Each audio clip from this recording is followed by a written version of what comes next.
Hey guys, tonight we begin with something a little darker. A time of marble grandeur, imperial prosperity, and crushing human bondage.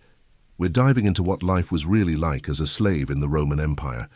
Forget the gladiator movies and epic battles you've seen on screen. The truth? You probably wouldn't survive a single day with your dignity intact. So before you get comfortable, take a moment to like the video and subscribe. And let me know in the comments where you're tuning in from. I love hearing from all corners of the world. Now dim the lights, settle into your blankets, and let's ease into tonight's journey together. Congratulations, you've just woken up in the year 150 AD. The good news? You're in Rome, the greatest city on earth. The bad news? You're property, human property. And today, like every day for the past 3 years, you belong to someone else entirely. The first sound that penetrates your consciousness isn't the rooster's crow or the gentle murmur of waking Romans. It's coughing. Deep, wet coughing that echoes through the stone walls of the slave quarters like the death rattle of hope itself. Someone's lungs are giving out, probably from years of inhaling dust in the grain storage rooms, or maybe from sleeping in quarters so damp that fungus grows on the walls like a living carpet of decay. Your eyes open to complete darkness. No windows in the slave quarters, of course. Windows are for people and you are property. The only light comes from the narrow gap beneath the heavy wooden door that separates your world from theirs. Beyond that door lies marble and gold and fresh air and freedom. On this side lies 23 human beings, stacked like cordwood in a space designed for storage, not living. The smell hits you next. It always does. 23 unwashed bodies, chamber pots that haven't been emptied since yesterday evening, the lingering stench of yesterday's gruel, made from grain too moldy for human consumption, and underneath it all, the sweet sick odor of infected wounds that never quite heal in this environment. Flavius the carpenter's hand has been festering for weeks since he crushed his fingers between 2 stones. The smell is getting worse, which means either the infection is spreading or gangrene is setting in. Either way, he'll be dead within a month, and your sleeping space will expand by exactly the width of one emaciated human body. Your name used to be Brennus. That was back when names mattered, when you had a mother who whispered it to you while you nursed, when village elders spoke it with respect after you'd proven yourself in your first hunt, when you owned land, however small, when you owned livestock, however few, when you owned yourself. Now you're Marcus. Just Marcus. Your Dominus couldn't be bothered to remember barbarian names, so he gave you a Roman one. Simple, clean, forgettable. There are probably 50 other Marcuses scattered across the households of Rome, all of them former warriors, farmers, craftsmen, fathers, reduced to identical units of human labor, distinguished only by the varying degrees of scar tissue that map their individual journeys from freedom to property. The wooden board beneath you isn't really a bed. It's a sleeping platform 12 feet long and 8 feet wide, designed to accommodate 6 slaves lying side by side like sardines in an amphora. But this room houses 23 people, which means bodies overlap, limbs intertwine, and privacy becomes a concept as foreign as the freedom you once knew. The man next to you is Gaius, and his hip bone has been pressing into your ribs all night, creating a constant ache that will follow you through the entire day ahead. Around you, the other slaves are beginning their own reluctant journeys toward consciousness. Bodies shift with the careful silence of people who know that disturbing others' sleep is a luxury they can't afford. In a space this cramped, every movement affects everyone else, and conflict between slaves is the quickest path to collective punishment. Gaius sits up slowly, his joints protesting with sounds like breaking twigs. He's maybe 50, though it's impossible to tell exactly. Slavery ages people in ways that make calendars irrelevant. His back is a topographical map of old whip scars, some thin and precise, others thick and ragged where the leather tore instead of cutting cleanly. The largest one, running from his left shoulder blade to his spine, came from the time he dropped an amphora of wine 10 years ago. 10 years, and he still bears the permanent reminder of that moment's clumsiness. He never talks about how he got the scars. None of the older slaves do. There's an unspoken understanding that sharing stories of punishment only makes the current fear worse. Better to let new slaves discover the consequences of failure through their own inevitable mistakes. Better to maintain the illusion that perfect service might prevent what everyone knows is unavoidable. Next to Gaius, Livia pulls her thin tunic tighter around her shoulders. She's maybe 17, captured from some Germanic tribe whose name you can't pronounce and shouldn't remember. The master bought her specifically for her blonde hair and blue eyes, features that Romans find exotic enough to justify the premium price he paid at the slave market. Her eyes hold that particular emptiness you've come to recognize in women who serve in Roman households. The look of someone whose body belongs to other people, whose consent stopped mattering the moment Roman gold changed hands, whose future consists entirely of saying yes to whatever is demanded of her. She'll warm the master's bed tonight if he calls for her. She always does. The alternative isn't just worse, it's fatal. You've learned not to think too hard about what that means. Not to imagine her as someone's daughter, someone's sister, someone who once laughed freely and chose her own companions and believed her body belonged to her alone. Those thoughts lead to rage, and rage leads to resistance. And resistance leads to crucifixion in the villa's garden, where your dying screams will educate other slaves about the price of remembering they were once human. You swing your legs over the edge of the sleeping platform, feeling the familiar shock as your feet find the stone floor. The cold travels up through your bones like liquid winter, a daily reminder that comfort is reserved for citizens. The villa's hypocaust heating system pumps warm air through the walls of the main house, keeping Romans cozy through the chilly Roman winters. But that luxury stops at the slave quarters, where human property is expected to generate its own warmth through the simple expedient of not dying. The morning routine begins without words because words are dangerous. Conversation implies thought, and thought implies the capacity for independent decision-making, and slaves aren't supposed to possess independent judgment. You're tools with legs, implements with voices, equipment that can follow orders but shouldn't develop opinions about those orders. But even tools require maintenance, so you're permitted the basic activities necessary to keep human machinery functional. Water for drinking and minimal washing. Food sufficient to maintain working capacity. Rest adequate to prevent complete physical breakdown. Medical attention when injuries threaten to reduce productivity. You reach for the clay water pitcher in the corner, lifting it with movements made careful by 3 years of learning that everything in this villa is more valuable than you are. The water is murky, cloudy with sediment that settled overnight from the Tiber River. You've learned not to think too hard about what flows in that river alongside the water. Human waste from the city's latrines, animal carcasses from the butcher shops, industrial runoff from the tanneries and dye works, and occasionally the bloated bodies of slaves who displeased the wrong master and ended their service floating face down toward the sea. You cup your hands and splash the liquid on your face, feeling yesterday's grime mix with today's reality.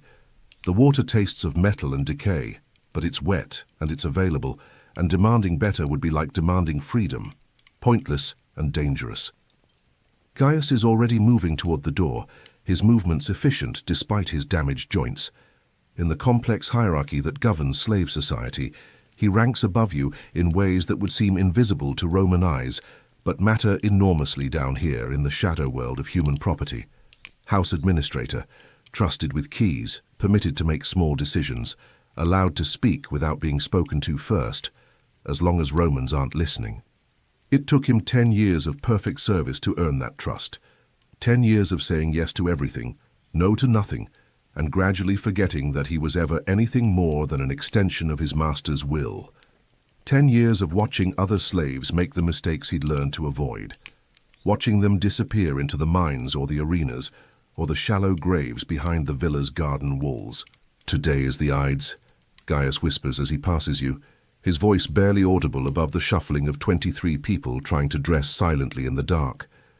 The master entertains, 20 guests for dinner. The Syrian glass will be used. Your stomach drops like a stone into deep water. The Syrian glass. Each piece is worth more than your life, worth more than all the slaves in this room combined, worth more than the entire village where you were born and raised and made the mistake of believing you could live free. These aren't just cups and bowls. They're works of art, blown by craftsmen whose skills are whispered about across the empire. The blue tint comes from cobalt, a mineral rarer than gold, harder to find than honest men in the Roman Senate. The shapes are impossible, elegant curves that seem to defy the very nature of glass itself, as if the artisans who created them possessed secrets that died with their fingers. Today you'll be trusted to serve wine in vessels that could buy your freedom 10 times over. Today your barbarian hands will hold the kind of beauty that Romans point to when they want to prove their civilization's superiority over the rest of the world. Today, you'll carry in your fingers the physical embodiment of everything you'll never be allowed to own, appreciate, or understand. But of course, your freedom isn't for sale. Not anymore. Not after the Gallic campaign swept through your homeland like wildfire, burning villages and harvesting populations with the systematic efficiency that makes Roman military engineering the envy of the known world. Not after your family scattered like leaves in a storm you couldn't fight, blown away to destinations you'll never know by forces you couldn't comprehend until it was far too late to matter. You file out of the sleeping quarters with the others, a silent procession of ghosts wearing human shapes. The transition from the slave quarters to the main villa is like stepping between worlds, from shadow into light, from squalor into splendor, from the reality of what you are into the illusion of what Romans pretend you could become with sufficient gratitude and submission. The villa's main courtyard spreads before you like a vision from the dreams of gods. Marble columns rise toward a sky that's just beginning to show the first pale hints of dawn, their surfaces carved with scenes of Roman victories over people exactly like you.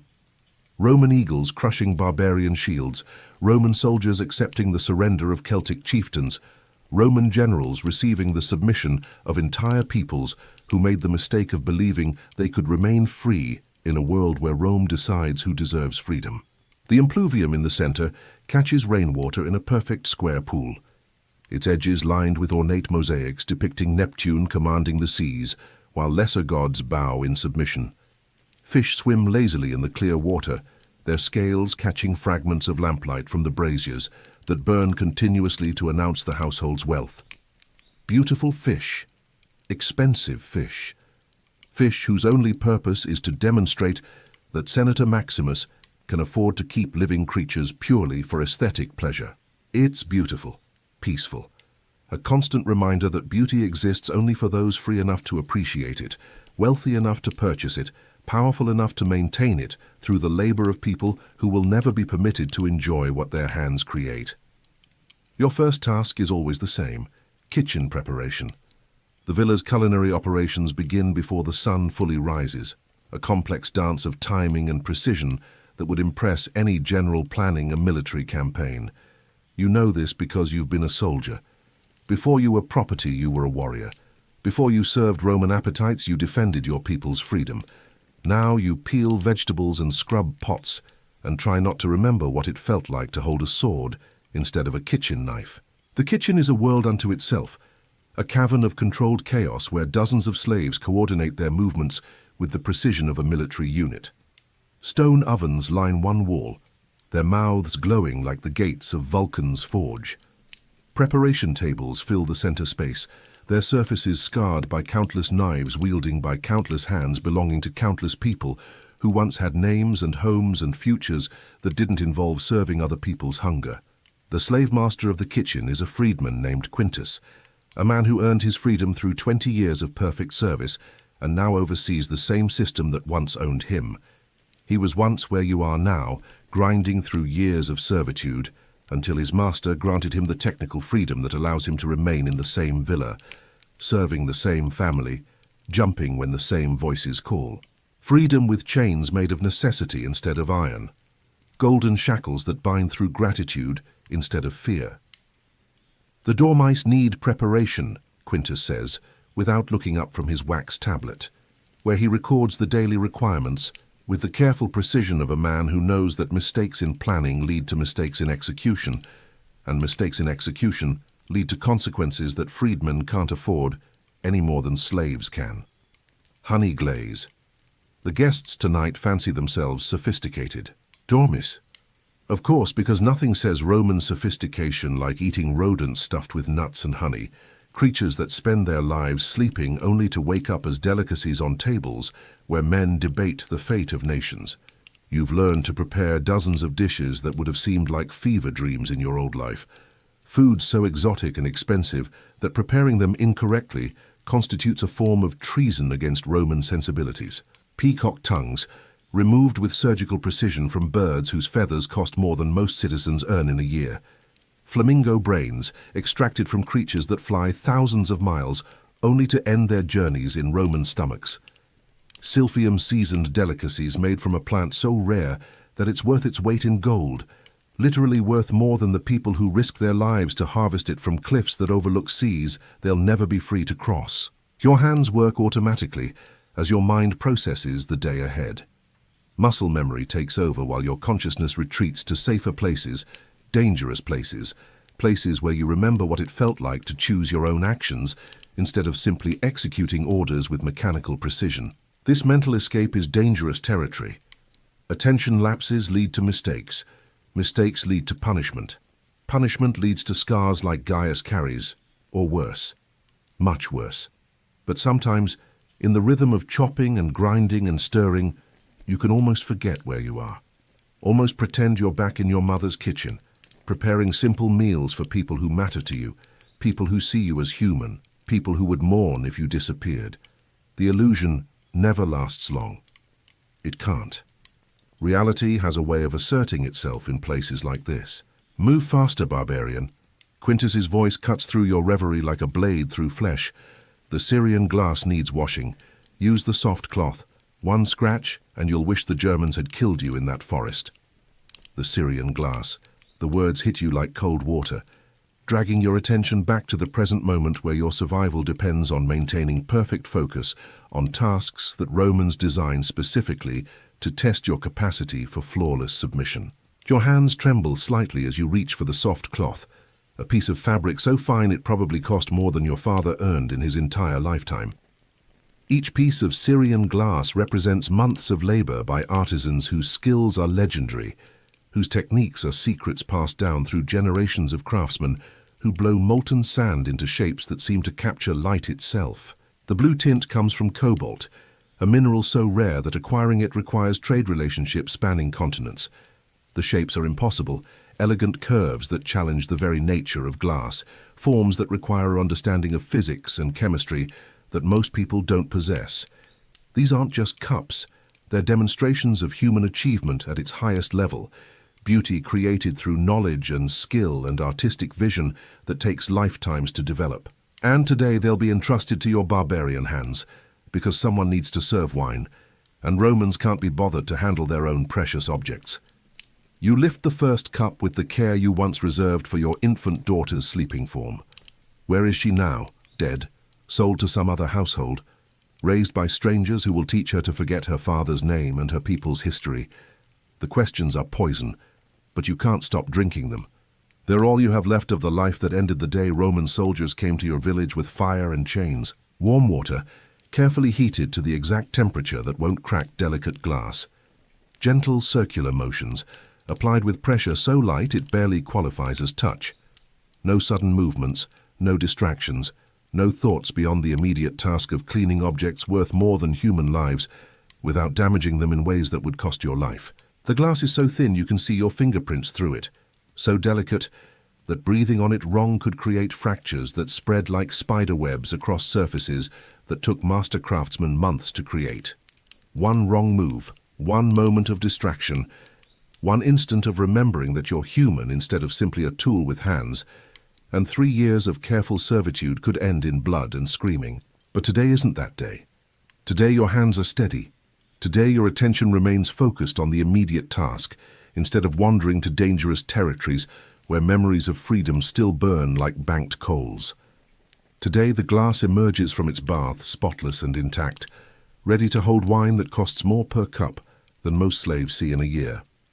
Today, you've bought yourself another sunrise. The other slaves move around you in their own careful choreography, each person contributing to the complex symphony of service that makes Roman luxury possible. Livia arranges flowers in the atrium, her delicate fingers creating beauty she'll never be allowed to enjoy, arrangements that will wilt and be discarded, while she remains in service until her youth fades or her body breaks, or her spirit finally surrenders completely to the reality of what she's become. Marcus Secundus, a Nubian captured in the African campaigns, polishes bronze statues until they gleam like gods, his dark skin reflecting the golden light as he works to maintain images of Roman deities who apparently never bothered to protect the people who worshipped them before Rome arrived with better weapons and superior organization. His real name was something beautiful in his own language, something that honored his ancestors and connected him to generations of free people who lived and died under African skies. Now he's named after the month he was purchased, reduced to a date on a calendar that marks the day his humanity ended and his usefulness began. But you've learned not to think too hard about stories like his. Every slave in this villa carries similar destruction, similar loss, similar reduction from complete human being to useful object. Dwelling on the magnitude of collective suffering only makes individual suffering harder to bear. The villa's daily rhythm is like a complex piece of music, each slave a note in a symphony, composed for other people's pleasure.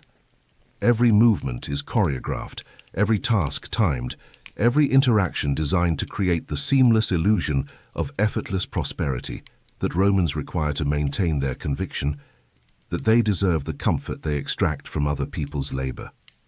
Your morning tasks expand beyond dishwashing as the household's requirements multiply. Floors need scrubbing with brushes that leave your knees raw. Braziers need tending with fuel that leaves your lungs burning. Furniture needs polishing with oils that make your hands crack and bleed. Each task performed with the kind of attention to detail that would be admirable if it were chosen instead of coerced. The senator's morning routine begins at the 3rd hour, marked by bells that ring throughout the villa like the heartbeat of Roman civilization itself. Breakfast consists of bread, olives and wine diluted with honey, simple foods made elaborate through presentation that requires 3 slaves to coordinate properly. You stand silently in the corner of his dining room, ready to refill his cup or fetch whatever he requires, watching him eat while your own stomach reminds you that slave rations consist of grain porridge and whatever kitchen scraps aren't fit for Roman consumption. He tears his bread with movements that telegraph his mood to slaves who've learned to read their master's emotions, like augurs reading bird flights. Quick, sharp movements mean someone has irritated him, probably a senator who voted wrong, or a merchant who delivered late, or a wife who expressed opinions about subjects that aren't her concern. Slow, deliberate bites suggest contentment, satisfaction with whatever political maneuvering occupied his attention yesterday. Today, his motions are measured, controlled, suggesting that whatever schemes he's pursuing are proceeding according to plan. Good. A content master is a master less likely to find fault with his slave's performance, less likely to notice minor imperfections that could escalate into major punishments, less likely to use slave discipline as entertainment when political pressures make him feel powerless in other areas of his life. Senator Maximus is not the worst master in Rome. This is what you tell yourself during the dark hours when sleep won't come and pain won't fade, and memories of freedom refuse to stay buried where they belong. He doesn't brand his slaves for minor infractions the way Senator Brutus does. He doesn't force them to fight each other for entertainment like Senator Crassus. He doesn't crucify runaways along his garden paths as decorative warnings the way that maniac Senator Cassius does with slaves who displease him. These small mercies feel like gifts when you've seen what other households offer. The senator in the villa next door feeds disobedient slaves to his moray eels, creatures he keeps specifically for that purpose, in pools designed to give him optimal viewing angles for their feeding frenzy. Another master across the city is known for using slave women as target practice for his archery hobby, claiming it improves his accuracy while providing useful discipline for his property. In Rome, there is always someone suffering worse than you are. Always someone whose master is more creative in his cruelties, more inventive in his punishments, more enthusiastic about using human pain as personal entertainment. This knowledge should be comforting, but somehow it only makes the collective horror more unbearable. But mercy is relative when you're property. The senator may not be creative in his cruelties, but he's efficient, methodical, practical. A slave who outlives their usefulness doesn't simply receive retirement and a cottage in the countryside. They receive a quick sail to the mines or the arenas or the brothels that service the docks, where foreign sailors pay Roman prices for Roman entertainment. Disappearance with profit is the Roman way. Human resources are too valuable to waste on sentiment. As the morning progresses, The villa fills with the controlled chaos of preparation for tonight's political theatre. This isn't just a dinner party. It's a negotiation session disguised as entertainment, a place where senators and generals and wealthy merchants will gather to decide which provinces get bled dry next season, which campaigns get funded next year, which populations get enslaved next decade. You are a ghost at this feast, a shadow that serves wine and removes dishes, and pretends not to hear the casual discussions of human misery that pass for dinner conversation among Rome's elite. You've heard them debate the merits of enslaving entire populations versus simply slaughtering them outright. You've listened to them laugh about the creative punishments inflicted on rebellious provinces. You've served wine while they planned campaigns that will create thousands more slaves exactly like you. The worst part isn't the cruelty. It's the indifference. You are furniture to these people. Useful furniture, perhaps furniture that can follow complex instructions and adapt to changing requirements, but furniture nonetheless. They discuss your future, your life, your death, with the same emotional investment they might have in choosing between red wine and white. Midday brings the changing of the guard, so to speak. The morning cleaning crew gives way to the afternoon preparation team, though the distinction is largely artificial, since most slaves work from dawn until well past dusk.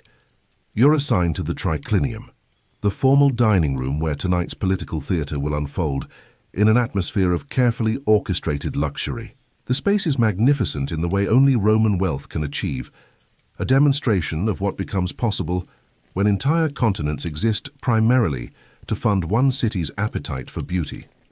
3 couches arranged in a U-shape around a low table, each couch capable of holding 3 diners reclining in the traditional manner that allows for optimal conversation, optimal digestion, and optimal display of the kind of leisure that only comes from other people doing all the necessary work. The walls are painted with frescoes depicting mythological scenes that cost more to create than most people see in their lifetimes. Bacchus presides over an eternal feast, surrounded by nymphs and satyrs in various states of divine intoxication, their painted faces frozen in expressions of joy that will never fade, never age, never learn what it means to serve instead of celebrate. The irony isn't lost on you. The god of wine and freedom watches over a room where wine flows freely for some, and freedom exists for none who serve it, where celebration depends entirely on the silent labor of people who will never be invited to participate in the joy they create. You begin arranging the couches with fresh cushions, silk-covered pillows imported from the far reaches of the empire, at costs that would fund armies.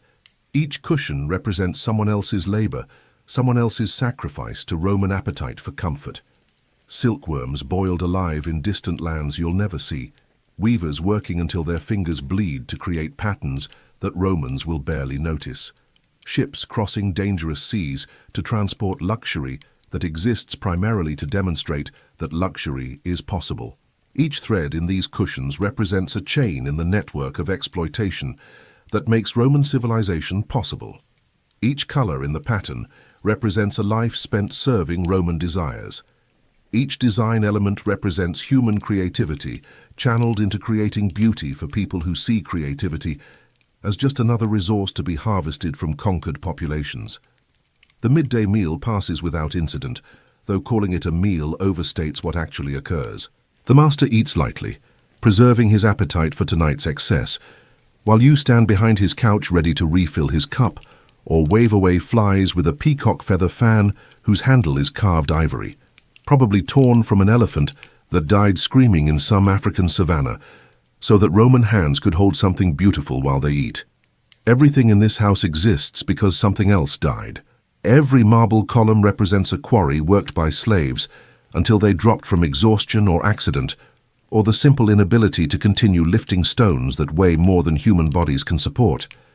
Every golden ornament represents a mine where men disappeared into darkness and never emerged, their bones becoming part of the foundation that supports Roman prosperity. Every silk curtain represents worms boiled alive in distant lands.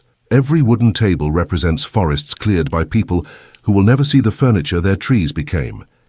Every metal implement represents ore dug by hands that bled for Roman convenience. You are part of this machine now. Your hands contribute to its functioning. Your labor maintains its beauty. Your silence enables its operation. The knowledge sits in your stomach like spoiled meat, impossible to digest, impossible to vomit up, impossible to ignore completely. Afternoon brings new anxieties, as the evening's guests begin arriving for the customary social visits that precede formal dinners. You watch them through the slave's entrance, these titans of the known world, these men and women who speak casually of reshaping continents, who debate the fate of nations over wine and honey cakes, who treat human populations like chess pieces in games whose rules only they understand. Senator Gaius Flavius arrives first, his toga perfectly arranged, his bearing radiating the confidence of a man who has never questioned his place in the world or his right to occupy that place through the suffering of others. Behind him walks his wife, Claudia, whose jewelry could fund a small army for a full campaign season, whose casual elegance depends entirely on the invisible labor of people who mine gems and craft gold and risk their lives to acquire beauty that she wears without thinking about its cost in human terms. They embrace your master with the practiced warmth of political allies who may genuinely like each other, but whose friendship depends primarily on mutual usefulness. You've learned to read these interactions like a map of Roman power structures. The depth of the embrace indicates the current state of their alliance. The position of hands suggests who currently holds more influence. The length of eye contact reveals who needs what from whom. Tonight, Senator Flavius needs something. His embrace lasts a fraction too long, suggesting supplication rather than simple greeting. His laugh at your master's jokes rings slightly hollow, the sound of someone performing enthusiasm rather than feeling it. His wife's smile is perfectly controlled, which means she's been briefed on whatever favor her husband needs to request. Someone needs assistance, and favors in Rome are paid for in blood, gold, or human flesh. Usually all three. More guests arrive as the afternoon progresses, each arrival adding new layers of tension to political calculations that will determine the fate of provinces, peoples, and individual lives scattered across an empire that spans 3 continents. General Marcus Aurelius Brutus arrives fresh from campaigns in Britannia, his hands metaphorically stained with the blood of Celtic villages that made the mistake of believing they could remain free in a world where Rome decides who deserves freedom. Merchant Prince Lucius Crassus follows, his wealth built on ships that transport everything the empire consumes, spices and silk and slaves, and suffering in carefully measured proportions calculated to maximize profit while minimizing the transportation costs that reduce efficiency. His success depends on treating human beings like any other cargo, loading them into ship holds designed for maximum capacity rather than survival rates. Each arrival brings new layers of complexity to the political calculations occurring in this room. These are not friends gathering for simple pleasure. These are predators negotiating territory, circling each other with smiles and wine while calculating advantage and weakness, opportunity and threat. You move between them like a shadow made solid, refilling cups, removing empty plates, pretending to be deaf to conversations that could reshape the known world. They speak of new conquests as casually, as farmers discuss weather patterns. They debate the merits of enslaving versus massacring entire populations the way other men might compare different wines for their vintage qualities. The casual evil is breathtaking, not because it's dramatically wicked in the way of stories told to frighten children, but because it's so ordinarily wicked, so bureaucratically efficient, so systematically normalized that it requires no special malice or unusual cruelty to perpetuate. These aren't monsters from nightmares. They're well-educated, cultured people who happen to believe that human suffering is an acceptable price for their comfort, and who have structured their entire society around making that suffering invisible to themselves. General Brutus describes his latest campaign with the detached professionalism of a craftsman discussing technique. The Celtic children adapt quickly to slavery, he observes, tearing a piece of honey-soaked bread with fingers that have personally strangled enemy chieftains. Much better than their parents, less attached to barbarian notions of freedom and dignity. Celtic children, like you once were, before Rome came to your world with fire and chains, and the systematic efficiency that makes Roman military engineering the terror of the known world. The words hit you like physical blows, each syllable a reminder of everything you've lost, everything that was taken, everything that can never be recovered. But your face remains perfectly neutral. Because shadows don't react to conversation. Shadows don't feel pain or rage or the kind of helpless fury that could get you crucified in the villa's garden, where your dying screams would educate other slaves about the price of remembering they were once human. And you serve them wine with steady hands because the alternative is joining the suffering they discuss so casually, becoming another casualty in the machine that grinds human beings into profit and comfort for people who never question where their luxury comes from or what it costs in terms of lives destroyed.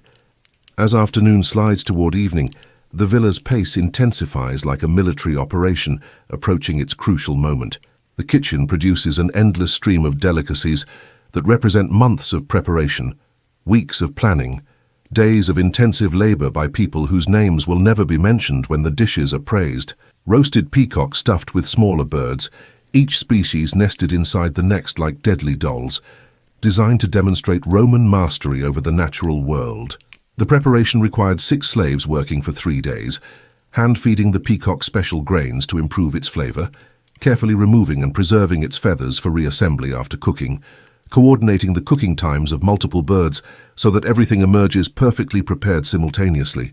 Honey-glazed boar that required a hunting expedition, butchering by experts, and preparation techniques that transform wild meat into delicacies suitable for Roman palates that have been educated to appreciate subtleties that escape barbarian understanding.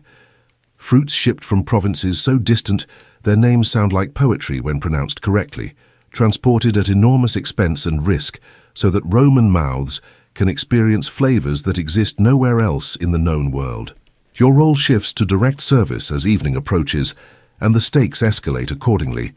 You'll be one of 6 slaves working the triclinium tonight, a position that requires absolute precision, perfect timing, and the kind of invisible efficiency that allows Romans to enjoy their luxury without being reminded of the labor that makes it possible. No stumbling, no spilling, no visible reactions to anything you hear or see, no matter how horrific, how casual, how devastating to your understanding of human nature. Invisible efficiency is the goal. Perfect service from imperfect humans who must pretend to be something less than human to avoid being treated as something worse than human. Quintus briefs the service team with military precision, his freedman status, granting him the authority to speak with confidence, while his history as former property ensures he understands exactly what failure means for everyone under his supervision. Each slave has specific responsibilities that must be executed flawlessly, or the entire operation fails. Marcus Tertius handles wine service, pouring from amphoras that cost more than human lives, maintaining the perfect temperature and mixture ratios that distinguish civilized drinking from barbarian consumption. Livia manages the finger bowls and perfumed water for hand washing, ensuring that Roman fingers remain clean while they discuss matters that will stain their souls forever. You're assigned Syrian glass duty, the position that requires the steadiest hands, the strongest nerves, and the most complete suppression of any human reactions that might interfere with mechanical precision. The most dangerous assignment, the most valuable responsibility, the most likely to result in the kind of mistake that transforms 3 years of careful servitude into a cautionary tale for other slaves. Remember, Quintus says, his eyes moving over each face with the intensity of a general reviewing troops before battle, you are shadows tonight, shadows that pour wine and remove plates and exist only to serve Roman pleasure. Any guest who notices you individually has been failed by your service. He pauses, letting that sink in. To be noticed is to have failed. To fail is to be punished. To be punished is to serve as entertainment for people who find your suffering amusing. The Syrian glass is worth more than all your lives combined, he continues, his voice carrying the weight of absolute truth. Handle it as if your children's futures depend on it. For you, that last instruction cuts especially deep. Your child's future has already been decided by Roman swords and Roman greed and Roman efficiency in converting free people into profitable property. But you understand the message. Care for these precious objects more than you care for yourself. Value their safety above your own dignity. This is what slavery means in its purest form. The sun sets over Rome, painting the sky in shades of gold and red that remind you of autumn evenings in Gaul when you were young and free and foolish enough to believe the future belonged to you instead of to whatever empire possessed superior weapons and organization. Now the future belongs to Rome, and you belong to Rome, and the circle closes like a noose around everything you once hoped to become. The evening begins with all the grandeur Rome can muster when it wants to impress itself with its own magnificence. 23 guests recline on silk-covered couches arranged around the triclinium, according to a social hierarchy so complex and nuanced that positioning guests incorrectly could insult senators, embarrass generals, and destabilize political alliances that took years to construct.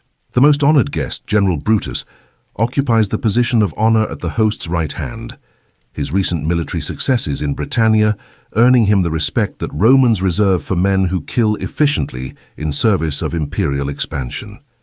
The least influential senator claims the spot furthest from the center of power, a position that marks him as someone whose political star is either rising slowly or falling rapidly. You've learned to read these seating arrangements like a map of Roman politics drawn in human flesh. Sitsware tells you who matters this season, who's falling from grace this year, who's climbing toward influence through whatever combination of violence, corruption, and strategic marriages currently defines the path to power in the Eternal City. Tonight, the seating suggests major decisions are being made, military contracts worth millions of denarii, territorial appointments that will determine which provinces get stripped of their wealth most efficiently, trade agreements that will funnel the resources of entire continents into Roman coffers, or perhaps something more immediate and personal, the fate of specific peoples currently enjoying the illusion of independence. The first course arrives without incident, though without incident understates the complexity of coordinating service for 23 of Rome's most powerful citizens, while maintaining the illusion that their luxury appears effortlessly, magically, without requiring the labor of human beings who remain invisible until they make mistakes. Gustatio, the appetizer course that sets the tone for Roman excess and establishes the evening's theme of consumption without consequence. Peacock eggs sculpted into impossible shapes that demonstrate the artistic talents of slaves whose creativity is considered Roman property. Honey-soaked dormice arranged on beds of rose petals like tiny corpses decorated for burial. Olives stuffed with garum, the fermented fish sauce that Romans consider the height of sophistication, and that still makes your barbarian stomach revolt even after 3 years of forced exposure. You move between the guests like controlled lightning, filling cups with wine so expensive it could buy freedom for a dozen slaves. If slave freedom were for sale, which is the entire point of the system that transforms human beings into permanent property, whose value increases through their inability to purchase their own liberation. The Syrian glass feels impossibly delicate in your hands, each piece a masterwork of impossible thinness that captures light and throws it back in patterns that dance across the painted walls like trapped fragments of sky. Blue-tinted perfection that represents months of labor by artisans whose skills are legendary, whose techniques are secrets guarded more carefully than military strategies. The conversation flows as freely as the wine, and with each cup inhibitions fade like morning mist, revealing the casual cruelties that power breeds when it no longer needs to justify itself to anyone with the strength to resist. General Brutus describes his latest campaign in Britannia with the casual tone other men use to discuss the weather or the outcome of chariot races. The Celtic children adapt quickly to slavery, he says, tearing off a piece of honey-soaked bread with fingers that have personally throttled enemy chieftains who believed courage could overcome superior military organization, better than their parents, less attached to barbarian notions of freedom. Celtic children, like you once were before Rome came to your world with systematic destruction disguised as civilization. The words hit you like physical blows, each syllable a reminder of village fires, family separations, futures destroyed before they could begin. But your face remains perfectly neutral because shadows don't react to conversation, and slaves who show emotion provide entertainment that leads to consequences worse than death. Senator Flavius nods sagely, his wine-flushed face animated with the enthusiasm of someone discussing his favorite hobby. Childhood slavery produces the most reliable servants. They forget their origins completely. Very clean conversion from barbarian to Roman property. You refill his cup with wine that costs more than most free men earn in a year, your hands steady despite the rage that burns in your chest like banked coals that never quite die. They can't afford to shake, Shaking leads to spilling. Spilling leads to Syrian glass meeting marble floors. Syrian glass meeting marble floors leads to consequences that make tonight's conversation seem gentle by comparison. The second course brings greater delicacies and darker conversation, as if the consumption of elaborate foods requires equally elaborate discussions of human suffering to provide proper seasoning for Roman palates. Whole peacocks reconstructed with their feathers, the meat carved and reassembled to create the illusion of living birds frozen in eternal display. The preparation required destroying the bird to save its appearance, carefully removing every feather, cooking the meat to perfection, then reconstructing the corpse to look alive. Hours of work to create a lie that lasts minutes. The perfect metaphor for Roman civilization itself. Flamingo tongues served on beds of nightshade flowers. Delicacies that required killing hundreds of birds to harvest a single serving. Creatures that flew thousands of miles only to end their journeys as decoration on tables where men debate the fate of nations. Excess that would feed your old village for months, consumed in a single evening by people who see abundance as their natural birthright. Merchant Crassus leans forward, his wine-flushed face animated with the excitement of someone describing a particularly successful business venture. The new silver mines in Hispania are producing beyond expectations. The Iberian slaves work harder when they know their families are hostages to their productivity. Hostage families, children held against their parents' labor, parents forced to watch their children suffer as motivation for increased efficiency. The casual evil of it makes your vision blur for a moment, the Syrian glass in your hand trembling almost imperceptibly as human decency wars with survival instinct. But you catch yourself before anyone notices, forcing your attention back to the immediate task of serving wine to people who discuss human trafficking, with the same enthusiasm other people reserve for discussing their favorite foods, their preferred entertainments, their successful investments. Ingenious, Senator Maximus responds, his voice carrying the admiration of one professional appreciating another's expertise. Fear is often more effective than whips, more sustainable too. Whipped slaves break down physically. Terrorized slaves motivate themselves. The guests laugh as if he's made a clever joke, wine-amplified voices echoing off marble walls in a sound that manages to be both cultured and utterly savage. Perhaps it is a clever joke. Perhaps the suffering of millions is amusing when you're drunk on wine and power, and the absolute certainty that your comfort matters more than other people's agony. You circle the table like a planet orbiting a sun made of malice, refilling cups, removing empty plates, existing in the space between human and object that slavery creates for people who must remain functional while being treated as furniture. The Syrian glass catches the lamplight with each movement, throwing blue shadows on the walls like fragments of sky trapped in impossible delicacy. The wine is taking effect now, faces flush with color and confidence, voices rise in volume and frankness, inhibitions fade like autumn leaves, revealing the casual cruelties that flourish when power no longer needs to justify itself to anyone with the strength to object. These are Rome's best people, its most educated and sophisticated citizens. They speak multiple languages, appreciate fine art, debate philosophy with nuance and intelligence, and they discuss human trafficking with the same passion other people bring to discussions of literature, music, or athletic competitions. The Germanic tribes produce excellent gladiators, General Brutus observes, gesturing with a cup of wine that sloshes dangerously close to the rim, liquid worth more than lives threatening to stain fabric worth more than villages. Tall, strong, and stupid enough to fight with passion instead of strategy, the crowd loves them. Germanic tribes. Like Livia, standing silently in the corner with her face carefully blank as they discuss her people like livestock bred for specific purposes, their value measured entirely by their capacity to provide entertainment through their destruction. Like the cousins you'll never see again, the friends who might be dead or chained or broken in arenas across the empire, their bones buried in sand that soaks up barbarian blood for Roman pleasure. Your grip tightens slightly on the Syrian glass in your hand, the delicate vessel trembling almost imperceptibly as emotions you can't afford to feel threaten to overwhelm the careful control that keeps you alive. Blue light shimmers across its surface like trapped water, like tears made solid.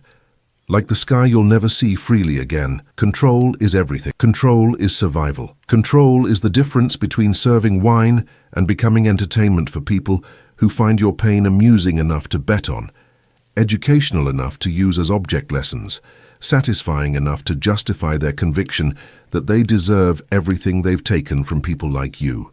The third course arrives with even greater fanfare. Each dish a masterwork of culinary engineering that required days of preparation, dozens of specialized slaves, and ingredients shipped from the far corners of an empire that exists primarily to feed Roman appetites for things that don't exist in Rome. Whole roasted boar, its mouth stuffed with apples that were grown in distant orchards by people who will never taste them, its body cavity filled with live birds that burst free when the meat is carved, creating a spectacle that turns dinner into theater, consumption into entertainment, death into art. The symbolism isn't subtle. Life consumed by death, freedom devoured by power, beauty existing only to be destroyed for someone else's pleasure. The perfect representation of what Rome does to everything it touches. But it's during the fourth course that everything changes. You're refilling Senator Flavius's cup when it happens. The Syrian glass slips, not dramatically, not obviously, not in the way of epic disasters that announce themselves with thunder and lightning, just a tiny shift in your grip. Moisture from your palm meeting the smooth surface at the wrong angle. Physics asserting itself over desperate hope in the way that gravity always wins over human wishes. Time slows the way it does in nightmares, when you can see disaster approaching but lack the power to prevent it. When inevitability reveals itself with crystal clarity but offers no escape from consequences that will reshape everything that follows this moment. You watch the cup tumble from your fingers, its blue surface catching lamplight as it falls through air that seems thick as honey, dense as grief, heavy as the knowledge that your life is about to change in ways that will make the past 3 years of slavery seem like freedom by comparison. The wine traces a perfect arc through the air, dark liquid against white marble, like blood against snow, like night against day, like barbarian clumsiness against Roman perfection. Gravity pulls it downward, with the inexorable certainty of Roman law, Roman power, Roman justice about to be visited upon barbarian flesh. The sound when it hits is impossibly delicate for something so catastrophic. A musical note, pure and clear and final, crystal singing its death song as it transforms from priceless art into worthless fragments.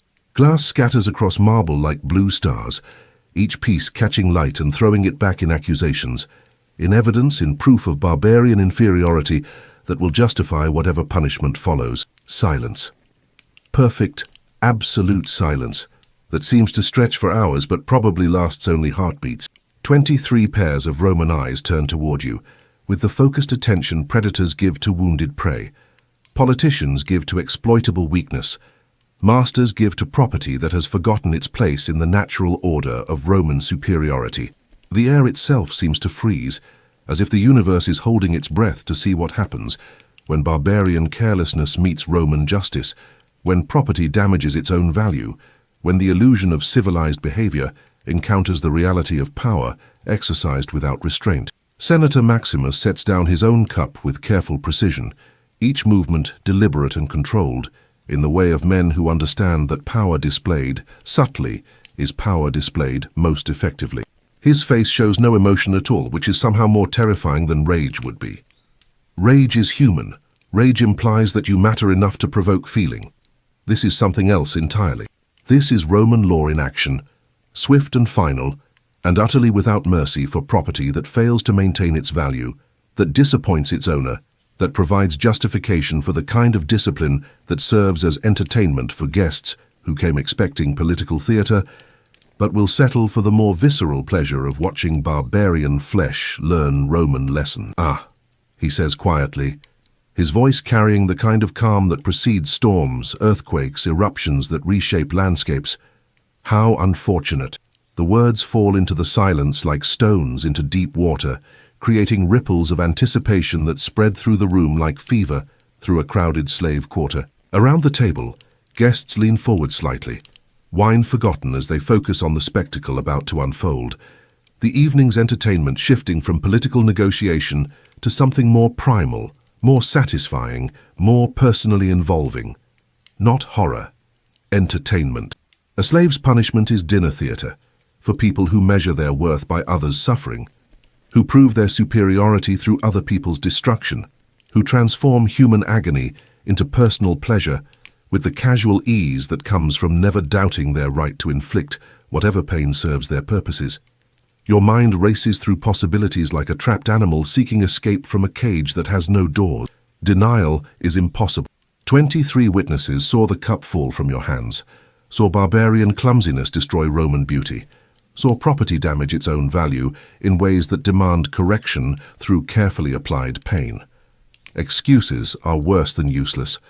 Romans don't accept explanations from property any more than they accept advice from furniture, complaints from livestock, or political opinions from the people they've conquered.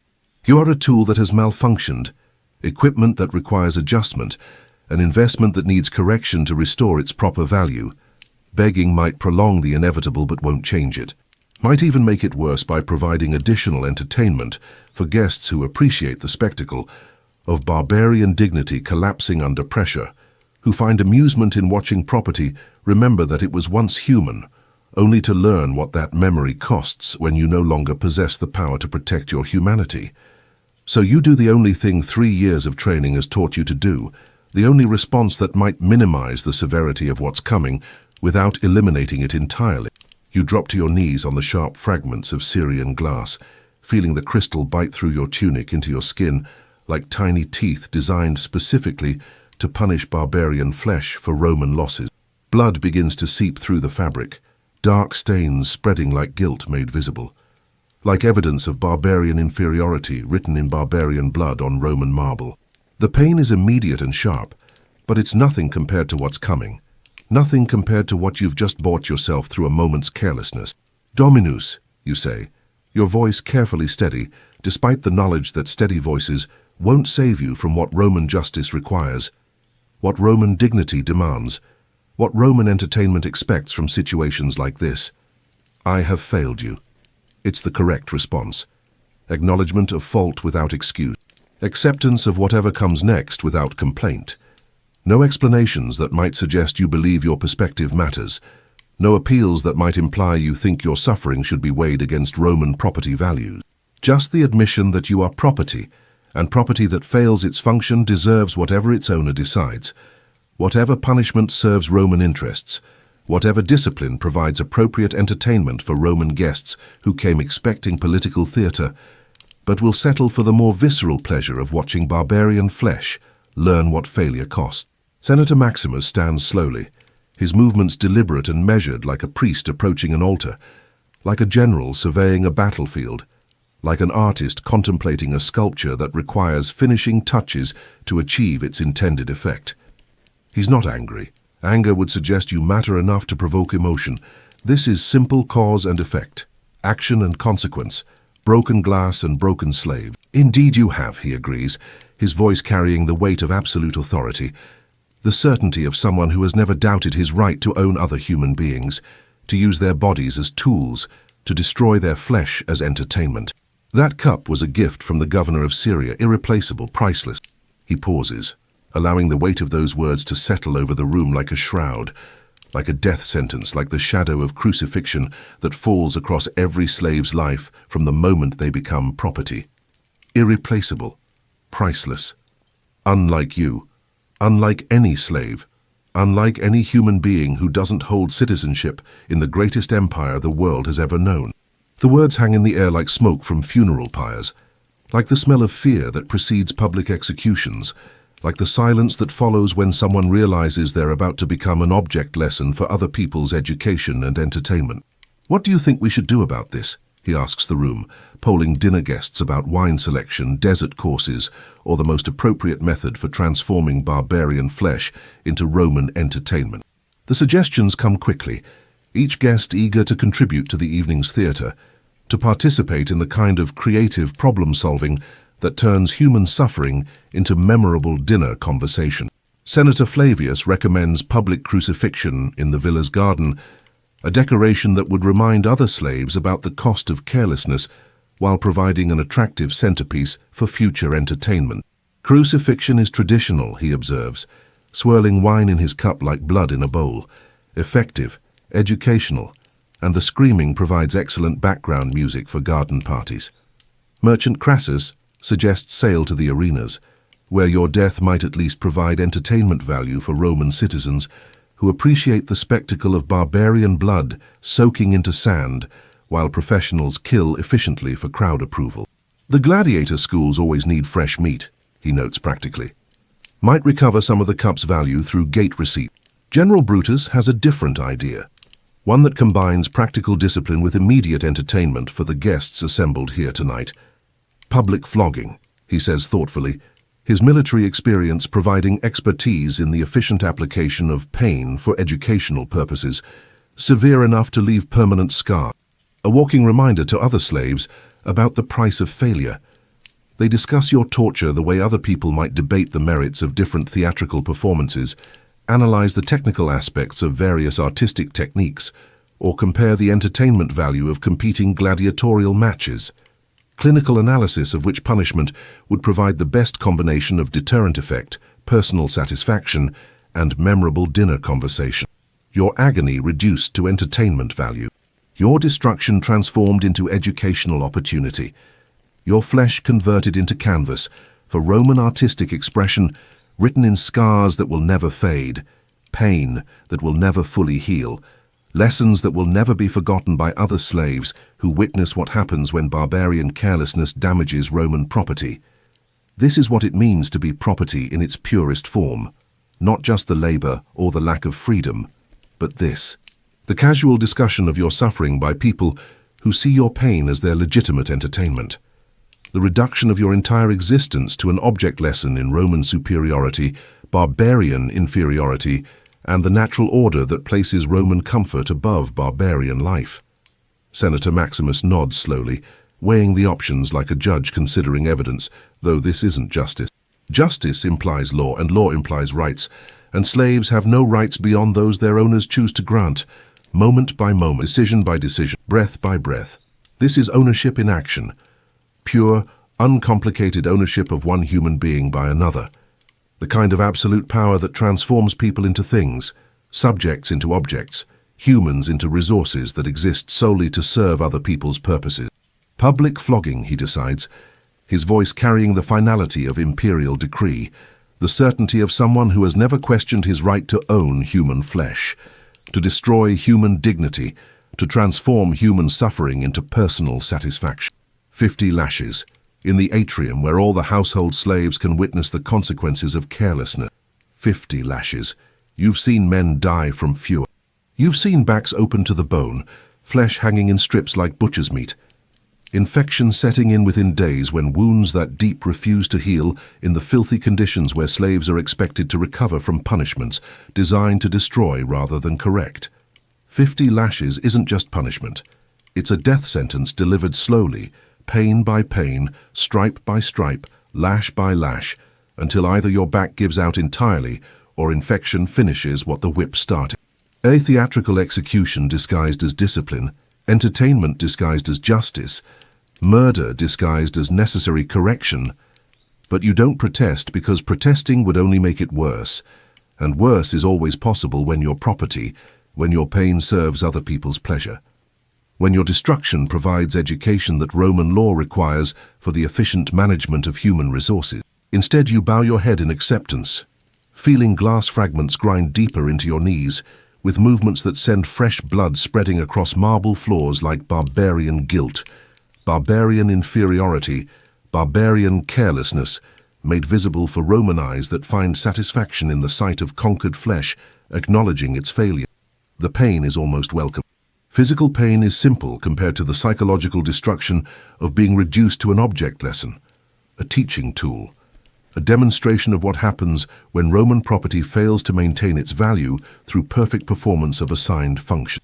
Gaius, Senator Maximus calls to the old Thracian slave standing silently by the wall, his scarred back a testament to 15 years of similar lessons, similar mistakes, similar demonstrations of Roman authority over barbarian flesh.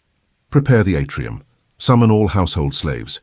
They should see what happens when Roman property is damaged. Gaius nods and disappears to carry out orders that will orchestrate your destruction for the education of other slaves. the entertainment of Roman guests, and the satisfaction of masters who maintain their authority through carefully applied terror that keeps property focused on serving rather than remembering they were once human. You wonder if he feels pity for your situation, relief that it's you kneeling in glass and blood instead of him, or simple indifference born from 15 years of watching other slaves learn what failure costs in a system designed to extract maximum value from human resources, regardless of the human cost. Probably relief. Relief that his 15 years of perfect service have earned him safety from this particular horror, protection from the kind of mistake that transforms careful slaves into cautionary tales for other slaves who need reminding about the consequences of imperfect performance. The dinner party continues around you as if nothing significant has happened, conversation resuming about provincial taxation and military recruitment and which senators' wives are sleeping with, which generals, and whether the upcoming gladiatorial games will provide sufficient entertainment for citizens who demand increasingly spectacular displays of violence to maintain their interest in public spectacle. Your upcoming torture becomes background noise to more important discussions about the price of grain, the latest fashions from Alexandria, the most efficient methods for extracting tribute from reluctant provinces, and the relative merits of enslaving versus slaughtering populations that resist Roman expansion with insufficient enthusiasm. You remain kneeling in the broken glass, blood pooling beneath your legs like evidence of barbarian inferiority, while Rome's elite continue their feast as if your destruction is just another course in the evening's entertainment, another element in the complex symphony of pleasure that defines Roman civilization at its most refined. This is how little your suffering matters to them. This is how completely you've been reduced from human being to broken object awaiting disposal. From person with thoughts and feelings and memories of freedom to property that has malfunctioned and requires correction through carefully applied pain designed to restore its value, while providing entertainment for people who find education in other people's agony. Time passes in strange, disjointed jumps as shock begins to affect your ability to process the reality of what's about to happen.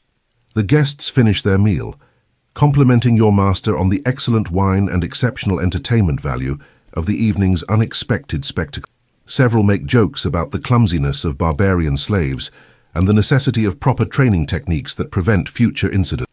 General Brutus offers detailed suggestions for improved discipline methods that might reduce the likelihood of similar accidents, while maximizing the educational value of punishments that serve both corrective and entertainment purposes. Fear is the best teacher, he observes sagely, but the lesson must be memorable enough to last.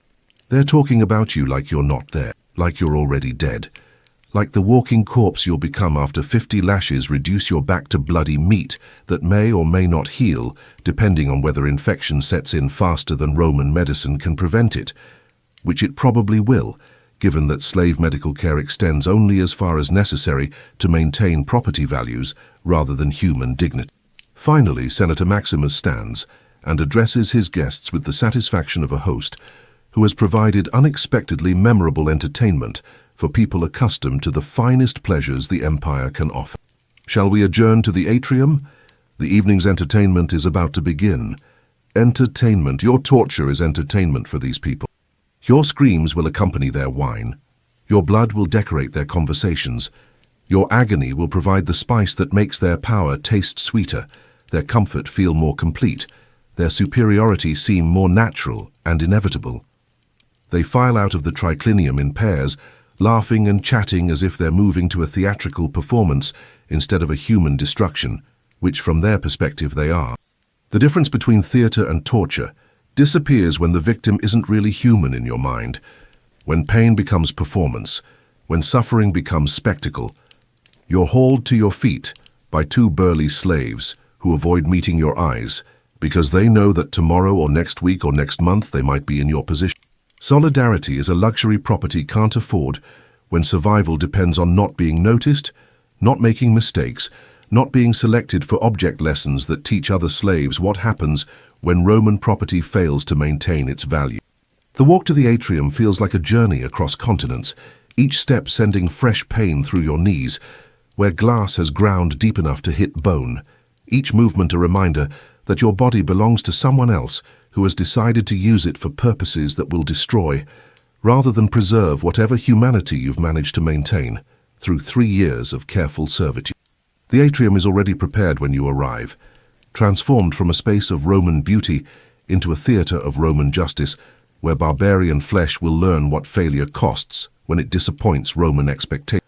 A wooden post has been erected in the center, thick enough to support a man's weight when his legs give out from pain, tall enough to display the destruction of barbarian dignity for optimal viewing by assembled slaves and entertained guests. Iron rings are bolted to the wood at shoulder height, positioned to hold a victim's arms extended, while the whip does its work with maximum efficiency and artistic effect. The positioning ensures that every lash will land exactly where intended, that every stripe will contribute to the overall pattern of destruction, that every scream will carry clearly to witnesses who need education about the consequences of disappointing Roman masters. Every slave in the household has been assembled to witness your punishment, 37 people who share your fate, but not your immediate doom. They stand in perfect silence, faces carefully blank, each one thinking the same thought. Better you than me. Thank the gods it's not me kneeling in blood and facing 50 lashes that may or may not leave enough life for recovery. Livia is there, her face pale but expressionless, as she watches someone who shared her sleeping space prepare to become a lesson in what happens when barbarian hands touch Roman treasures without sufficient care. Marcus Secundus stands with his arms crossed, his own scarred hands a testament to previous lessons in Roman justice that taught him what survival costs in a system designed to extract maximum value from human resources. Old Gaius watches with the detached interest of someone who's seen this performance too many times to count, who knows exactly what 50 lashes do to human flesh, who understands that your destruction is just another day in the machinery of Roman prosperity that grinds human beings into profit and comfort, for people who never question where their luxury comes from. The guests arrange themselves on couches that have been brought from the dining room, wine cups in hand, positioned for optimal viewing of the spectacle about to unfold. They settle in with obvious anticipation, the satisfied expressions of people who have been promised quality entertainment and expect their expectations to be met with professional competence. Senator Flavius adjusts his position for a better view of your face during the proceedings. Merchant Crassus places a small wager with General Brutus about whether you'll survive all 50 lashes or succumb before the count reaches its conclusion. They're betting on your death like it's a chariot race, gladiatorial match, or any other sporting event where the outcome provides excitement and the possibility of profitable prediction. They're gambling on how much pain you can endure before your body gives out entirely, making entertainment from your suffering, finding pleasure in your destruction. The flogging post stands before you like an altar dedicated to Roman superiority over barbarian flesh, a monument to the natural order that places Roman comfort above barbarian life, Roman pleasure above barbarian dignity, Roman entertainment above barbarian survival. This is where barbarian pride comes to die, where captured warriors learn the true meaning of submission, where human dignity is stripped away one lash at a time until nothing remains but obedience born from terror, compliance bought with blood, submission purchased through the systematic destruction of everything that once made you human. Your tunic is removed with efficient brutality, pulled over your head and discarded like the worthless rag it's always been, leaving your torso exposed to evening air that raises goosebumps across skin that will soon be valleys of torn flesh instead of unmarked surface. 37 pairs of slave eyes examine your back with clinical attention, memorizing what unmarked flesh looks like before it becomes a lesson in Roman discipline, a map of barbarian failure, a canvas for the kind of art that Romans create with leather and metal studs on human skin. The iron rings are cold against your wrists as they're bound with rope so rough it immediately begins abrading skin already weakened by 3 years of labor that leaves hands cracked and bleeding most days. Your arms are pulled taut, stretching your spine until every vertebra stands out like a mountain range beneath skin that will soon be transformed into something that no longer qualifies as human anatomy. The position is designed for maximum exposure, maximum vulnerability, maximum display of Roman power over barbarian flesh that dared to disappoint Roman expectations. Your back becomes a stage where Roman authority will perform for the entertainment of Roman citizens and the education of Roman property. Behind you, someone tests the whip with experimental snaps that crack through the air, like breaking bones, like splitting wood, like the sound freedom makes when it dies completely. The noise makes several slaves flinch involuntarily, despite their efforts to remain perfectly controlled. They've all heard that sound before, either as victim or witness. They know exactly what it means. They know exactly what's coming. The whip itself is a masterwork of functional design, crafted specifically for the efficient application of maximum pain with minimal effort by the wielder. Leather strips reinforced with metal studs, weighted for optimal impact. Designed to open flesh cleanly while avoiding damage to internal organs that might cause immediate death before the lesson is complete. This isn't random violence. This is engineered suffering. Roman technology applied to the problem of transforming human beings into more compliant versions of themselves through carefully calibrated destruction that stops just short of permanent incapacitation. Senator Maximus positions himself beside the flogging post, close enough to appreciate every detail of what he's ordered, but far enough away to avoid blood splatter that might stain his toes. This isn't delegated violence. This is personal attention to the destruction of property that has disappointed him, entertainment that he wants to savor completely. He wants to see your face when the leather bites into flesh. He wants to watch Roman law written in blood across barbarian skin. He wants to observe the exact moment when barbarian pride transforms into barbarian submission, when human dignity collapses under the weight of Roman superiority demonstrated through superior capacity for inflicting suffering.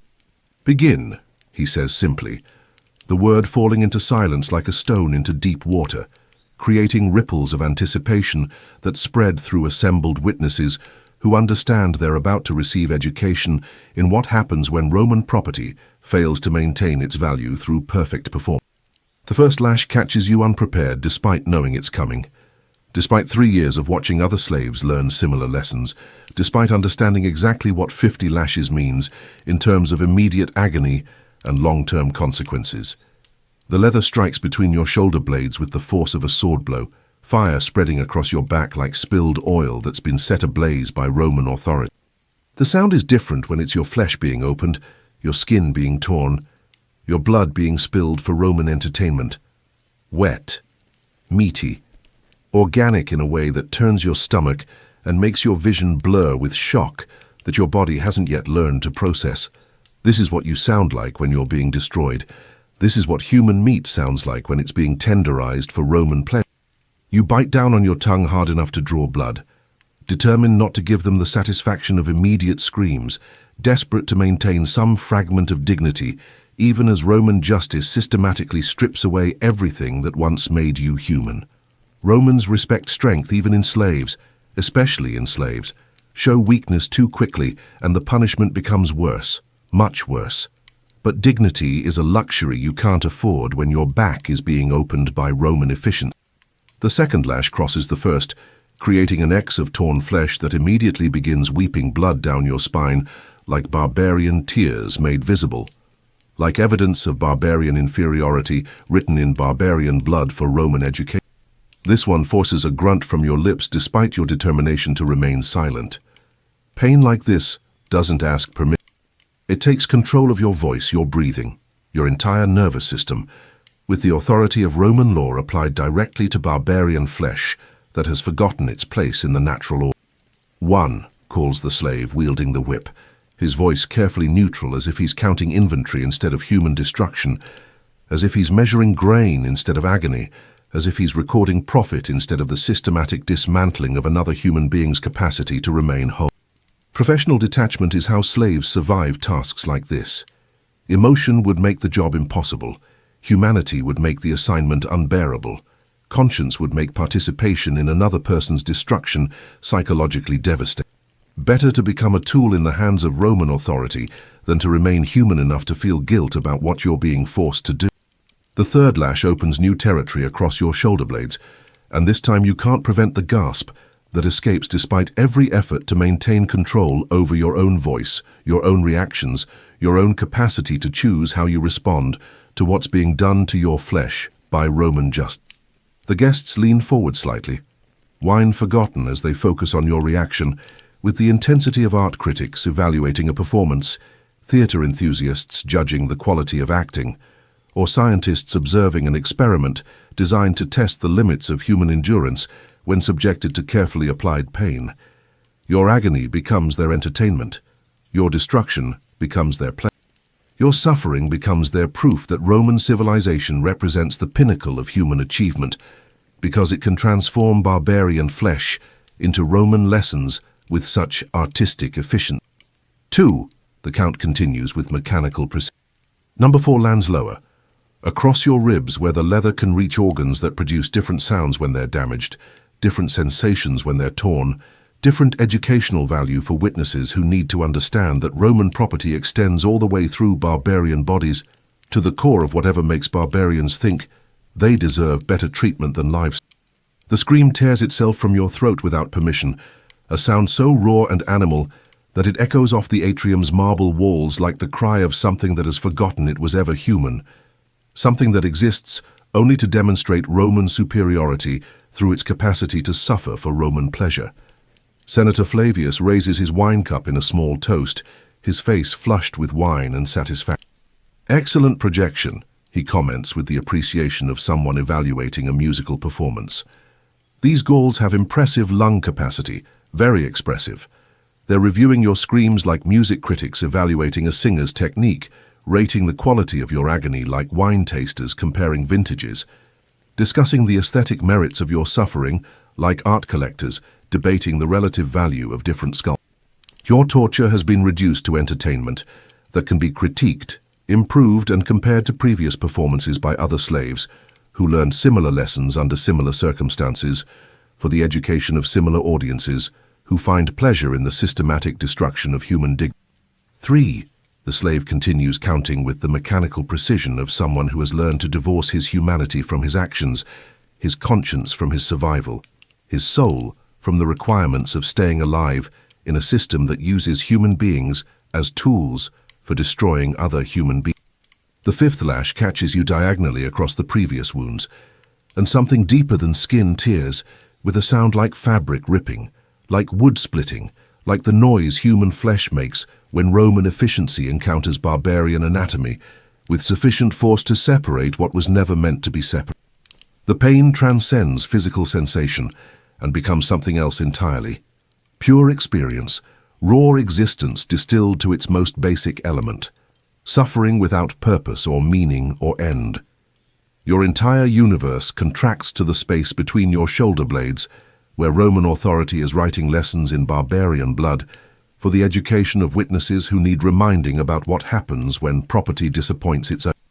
You lose count somewhere around the 10th lash, because numbers become meaningless, when your entire reality consists of waiting for the next impact, feeling leather and metal studs open new channels in flesh that was never designed to withstand this kind of systematic destruction, hearing the wet sounds of your own dismantling, punctuated by cultured voices discussing dinner plans for next week.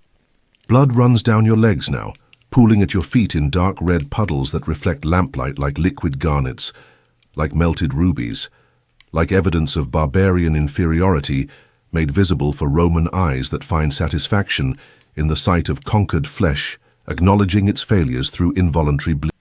The marble floor beneath you is being decorated with barbarian pain, a pattern that will be scrubbed away by other slaves, before mourning leaves any permanent record of your suffering except the scars you'll carry until you die from infection, exhaustion, or the simple inability to continue functioning as human property in a system designed to extract maximum value from human resources. If you survive, which becomes less likely with each lash that opens new damage in flesh that was already struggling to repair itself from previous lessons in Roman discipline, previous mistakes that earned previous punishments, previous failures that taught you what Roman justice costs in terms of human suffering. Around lash 20, your legs begin to give out entirely, muscles no longer capable of supporting weight that seems to increase with each impact, each stripe, each moment of agony that teaches you what barbarian flesh is worth when it disappoints Roman expectations. The iron rings and rope around your wrists become the only things holding you upright, as your body tries to escape pain that has nowhere to go except deeper into flesh that belongs to someone else. Your weight pulls against the bonds, making your shoulders scream in harmony with your destroyed back, creating a symphony of agony that provides musical accompaniment for Roman conversations about provincial taxation rates, military recruitment strategies, and the most efficient methods for extracting tribute from reluctant populations. The guests are enjoying themselves immensely, wine and entertainment combining to create the kind of sophisticated pleasure that defines Roman civilization at its most refined. Merchant Crassus has moved to a position where he can see your face as well as your back, taking aesthetic pleasure in the interplay between anticipation and impact, the artistic relationship between expectation and reality when Roman efficiency meets barbarian flesh. General Brutus provides commentary on the flogger's technique with the expertise of someone who has personally supervised hundreds of similar educational sessions designed to teach barbarian property what Roman authority means in practical terms. Aim lower, he advises with professional interest. The kidney area produces particularly satisfying reactions, more educational value. They're coaching your torture like gladiator trainers coaching a fighter, optimizing your agony for maximum entertainment value, treating your suffering as a performance that can be improved through professional consultation and technical expertise, optimizing human destruction as if it's an art form that can be perfected through practice and professional development. Your agony becomes their creative expression. Your flesh becomes their canvas. Your screams become their music in a performance designed to demonstrate Roman superiority through Roman capacity for inflicting suffering with artistic efficiency. Somewhere around lash 30, you stop being entirely human and become something else. A thing that bleeds and screams and exists only to demonstrate Roman power over barbarian flesh, Roman authority over barbarian dignity, Roman entertainment value extracted from barbarian suffering that serves no purpose except proving that Romans can destroy barbarian bodies whenever they choose. The psychological destruction is almost worse than the physical annihilation of your back. Almost. The knowledge that you've been reduced from human being to teaching tool, from person to property, from individual to object lesson in what happens when barbarian hands touch Roman treasures without sufficient care or adequate reverence. Your vision blurs with tears and shock and blood loss that's beginning to affect your brain's ability to process reality in any coherent way. The atrium becomes a kaleidoscope of marble and lamplight, and Roman faces twisted with pleasure at the sight of your destruction, your reduction, your transformation from whatever you once were into whatever they've decided you should become.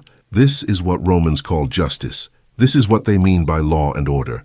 This is how they maintain the civilization they're so proud of, through the systematic destruction of anyone who dares to break anything they value, even accidentally, even without malice, even when the breaking costs nothing but pride and the replacement costs nothing but money. But pride and money matter more than barbarian flesh, when barbarian flesh belongs to Romans who can afford to destroy it for entertainment, education, and the simple pleasure of exercising absolute power over people who can't resist, can't escape, can't do anything except bleed quietly and efficiently for Roman pleasure. Lash 40 opens something vital in your back, and you feel warmth that isn't blood spreading down your spine, with the sick heat of internal damage, serious internal damage, the kind that kills slowly over days or weeks when infection eats through flesh until you die in agony that makes tonight seem gentle by comparison. But you're still conscious, still breathing, still bleeding entertainment onto marble floors for the pleasure of people who see your agony as their natural right, their legitimate entertainment, their proof that Roman civilization represents the pinnacle of human achievement because it can transform barbarian suffering into Roman pleasure with such artistic efficiency. 23 Roman citizens sipping wine, while a barbarian slave learns the true meaning of Roman superiority through the systematic destruction of barbarian flesh that dared to disappoint Roman expectations by dropping Roman treasures onto Roman floors, where they break into Roman fragments that cost Roman money to replace. The 45th lash nearly sends you into unconsciousness, but consciousness is what they want from this performance. Unconscious slaves don't scream properly, don't provide the reactions that make torture entertaining. Don't demonstrate the kind of awareness that makes their suffering educational for other slaves who need reminding about what happens when Roman property fails to maintain its value. Someone throws water on your face to keep you awake enough to appreciate the final strokes, to remain aware enough to learn what the lesson is supposed to teach, to stay conscious enough to provide entertainment value for Roman guests who deserve quality spectacle in exchange for their political support. Cold water mixing with blood and sweat and tears on skin that no longer qualifies as intact human anatomy. Water that brings you back to awareness just in time to feel the next lash open new damage in flesh that was already destroyed beyond any hope of complete recovery. 46, 47, 48. Each number called out like milestones on a journey from human being to broken object, from person to property, from individual to object lesson in what happens when barbarian carelessness meets Roman justice administered with Roman efficiency for Roman entertainment. Each impact a lesson in what you're worth when you're property, how much you matter when you belong to someone else, what happens when you forget that your body exists to serve Roman purposes rather than your own. Each scream a note in the symphony of Roman justice played on barbarian flesh for the education of barbarian slaves, and the entertainment of Roman citizens who find pleasure in the systematic destruction of human dignity through carefully applied pain. 49. The anticipation of the final lash is almost worse than the previous 48. Your entire body tensing in preparation for impact that will complete your transformation from slave to object lesson, from property to cautionary tale, from human being to whatever you become when Roman justice finishes teaching barbarian flesh what failure costs. The guests lean forward with obvious anticipation, not wanting to miss the climactic moment of the evening's entertainment, the final note in the symphony of suffering that proves Roman superiority through Roman capacity for destroying barbarian bodies with artistic precision. Wine cups raised like they're toasting your destruction, faces flushed with pleasure at the spectacle of barbarian flesh learning Roman lessons, eyes bright with satisfaction at the demonstration of Roman power over barbarian life, Roman authority over barbarian dignity, Roman entertainment extracted from barbarian suffering. 50. The final lash lands across wounds that have already been opened and reopened, across flesh that's more blood than skin, across a back that will never be the same, regardless of whether you survive long enough for infection to kill you slowly or blood loss to kill you quickly. The scream that tears from your throat is barely human anymore, pure animal sound, the noise a dying thing makes when death takes too long to arrive, when suffering extends beyond the limits of human endurance into territories where consciousness becomes a curse rather than a gift. Raw, primal sound that echoes off marble walls, like the death cry of everything you once were, everything you once hoped to become, everything that dies when human beings are reduced to property, and property is destroyed for entertainment. Then, silence. Perfect, absolute silence broken only by the sound of blood dripping onto marble, with the steady rhythm of a clock, counting down whatever time you have left, and your ragged breathing as you hang from iron rings like meat in a butcher shop, like a carcass prepared for Roman consumption, like evidence that barbarian flesh exists primarily to serve Roman pleasure, regardless of what that service costs in human terms. The entertainment is over. The lesson has been delivered. Roman justice has been satisfied through the systematic destruction of barbarian dignity, barbarian flesh, barbarian humanity reduced to object lesson for the education of other slaves and the entertainment of Roman guests who came expecting political theater but received something more visceral, more personal, more satisfying. Senator Maximus approaches the post where you hang, examining his handiwork with the critical eye of an artist, evaluating a completed sculpture, a craftsman assessing finished work, a master reviewing the results of discipline applied to property that disappointed Roman expectations. Blood covers your back from shoulders to kidneys, some wounds so deep they'll never heal properly, even if you survive long enough for healing to begin.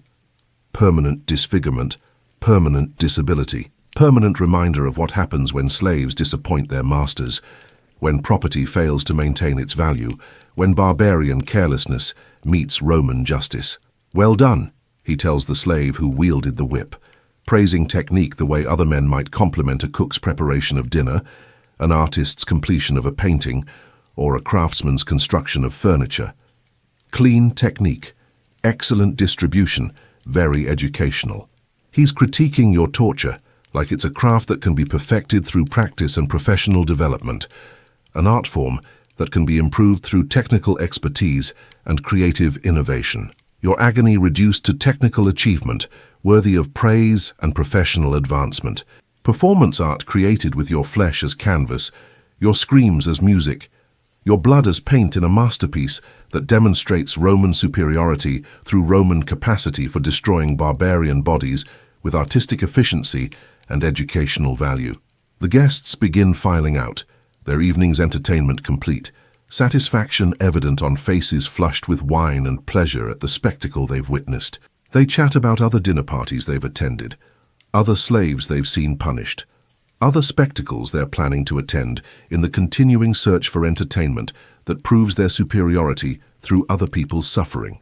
Your destruction becomes just another pleasant memory in lives filled with casual cruelties and comfortable certainties about their natural right to own other human beings, to destroy other people's bodies, to extract entertainment from other people's agony whenever Roman property fails to maintain its value through perfect performance.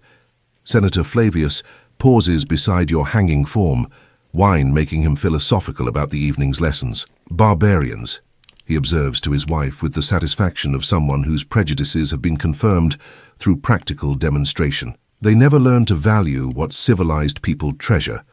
No respect for Roman achievement. His wife nods agreement, her jewelry catching lamplight as she moves. Perhaps this one will be more careful with the remaining glassware, assuming it survives long enough to learn proper respect for Roman property. They discuss your future behavior like you're not there, like you're already dead. Like the barely breathing thing hanging from iron rings isn't quite human enough to deserve acknowledgement as a thinking, feeling, being capable of understanding their words, their contempt, their casual dismissal of your suffering as necessary correction. Your pain has become their proof of their superiority. Your destruction has become their evidence that Roman civilization represents the pinnacle of human achievement. Your screams have become their music, your blood their paint, your broken flesh their canvas for artistic expression that celebrates Roman power through barbarian suffering. Then they're gone, disappeared into the Roman night to continue their Roman lives filled with Roman certainties about Roman superiority over barbarian scum who exist primarily to serve Roman purposes, to provide Roman entertainment, to demonstrate Roman authority through their capacity to suffer for Roman pleasure. The atrium empties until only slaves remain. 37 people who share your fate, but not your immediate devastation.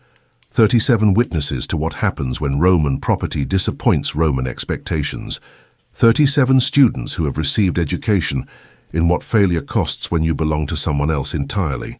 They cut you down without ceremony, letting you collapse onto marble stained with your own blood, like evidence of barbarian inferiority, like proof that Roman justice works exactly as intended, like demonstration that slaves who fail their function receive correction that serves both educational and entertainment purposes. Your legs won't support your weight. Your back feels like it's been stripped to the bone and beyond, flesh hanging in ribbons that may or may not reattach, depending on whether Roman medicine extends to property that has already served its primary purpose as object lesson. Consciousness keeps trying to slip away, but pain prevents the mercy of unconsciousness, the blessing of escape from awareness of what you've become. Gaius approaches with a bucket of salt water, his face carefully neutral, as he prepares to administer what passes for medical care when Roman property requires maintenance that might restore its capacity for future service. Not medicine, not treatment, just salt water to clean wounds and prevent immediate infection that might kill you before you can return to useful labor. Can't have valuable property dying from sepsis when there's still work to be extracted from broken flesh, still service to be demanded from destroyed dignity, still labor to be squeezed from whatever humanity remains after Roman justice finishes teaching barbarian flesh what failure costs. The salt water hits your opened back like liquid fire, like molten metal poured directly onto exposed nerves, like the concentrated essence of every star in the sky focused into pain that transcends physical sensation and becomes pure experience of what suffering means when it's inflicted by people who find your agony entertaining. The scream that erupts from your throat echoes off marble walls like the cry of a damned soul, discovering what eternal torment actually means, like the sound human dignity makes when it dies completely, like the noise freedom makes when it's beaten out of barbarian flesh by Roman efficiency, applied with Roman precision for Roman entertainment. Every wound burns like individual suns, salt penetrating to places that should never see such chemical fire, such systematic destruction, such carefully engineered agony designed to clean while torturing, to heal while punishing, to maintain while destroying. But it does prevent infection? Probably, maybe. If you're lucky, and the gods of your dead people still remember your name and decide that survival is preferable to the mercy of death, that continued service is better than the peace of ending. That living as broken property serves some purpose that justifies the pain of remaining conscious in a body that no longer qualifies as intact human anatomy. Other slaves help you to your feet with careful hands that avoid the worst damage, while providing just enough support to get you moving toward whatever passes for recovery when Roman property requires repair. Their faces remain carefully neutral, because showing emotion would be dangerous, because sympathy might be interpreted as criticism of Roman justice, because caring about other slaves' suffering implies that slave suffering matters enough to deserve emotional investment. Tomorrow they'll return to their duties as if nothing happened. Tomorrow you'll be expected to do the same, assuming you can walk, assuming you can lift your arms, assuming you can function as anything more than a scarred reminder of what happens when Roman property gets damaged through barbarian carelessness, assuming you survive the night, which remains an open question. When wounds this deep meet, conditions this unsanitary in bodies already weakened by 3 years of subsistence rations and systematic overwork that leaves no reserves for fighting infection, healing damage, or maintaining the will to continue existing as property, in a system designed to extract maximum value from human resources. The walk back to the slave quarters feels like a journey across continents, when every step sends fire up your spine, every movement opens wounds that have barely begun to clot, every breath reminds you that breathing hurts when your back has been turned into hamburger by Roman efficiency applied to barbarian flesh.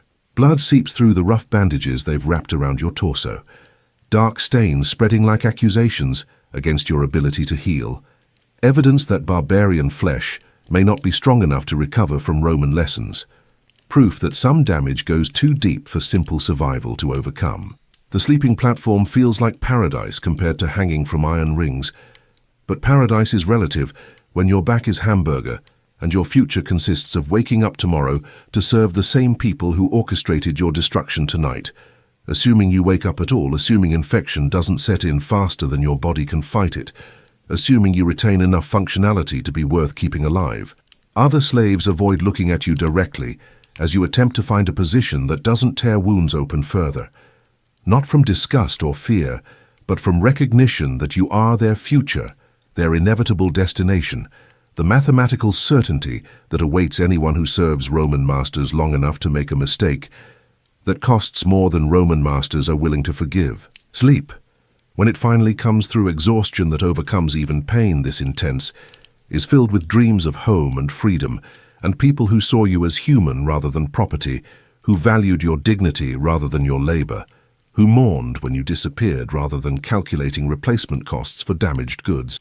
You wake to discover that dreams lie, that freedom was always an illusion, that the people who saw you as human are probably dead or enslaved, or broken by the same Roman efficiency that just taught you what barbarian flesh is worth when it disappoints Roman expectations. Morning brings no mercy, only the harsh reality of survival in a world where your destroyed flesh must still perform its designated functions because Roman property doesn't get sick leave, doesn't receive workers' compensation, doesn't qualify for medical retirement when industrial accidents leave permanent damage.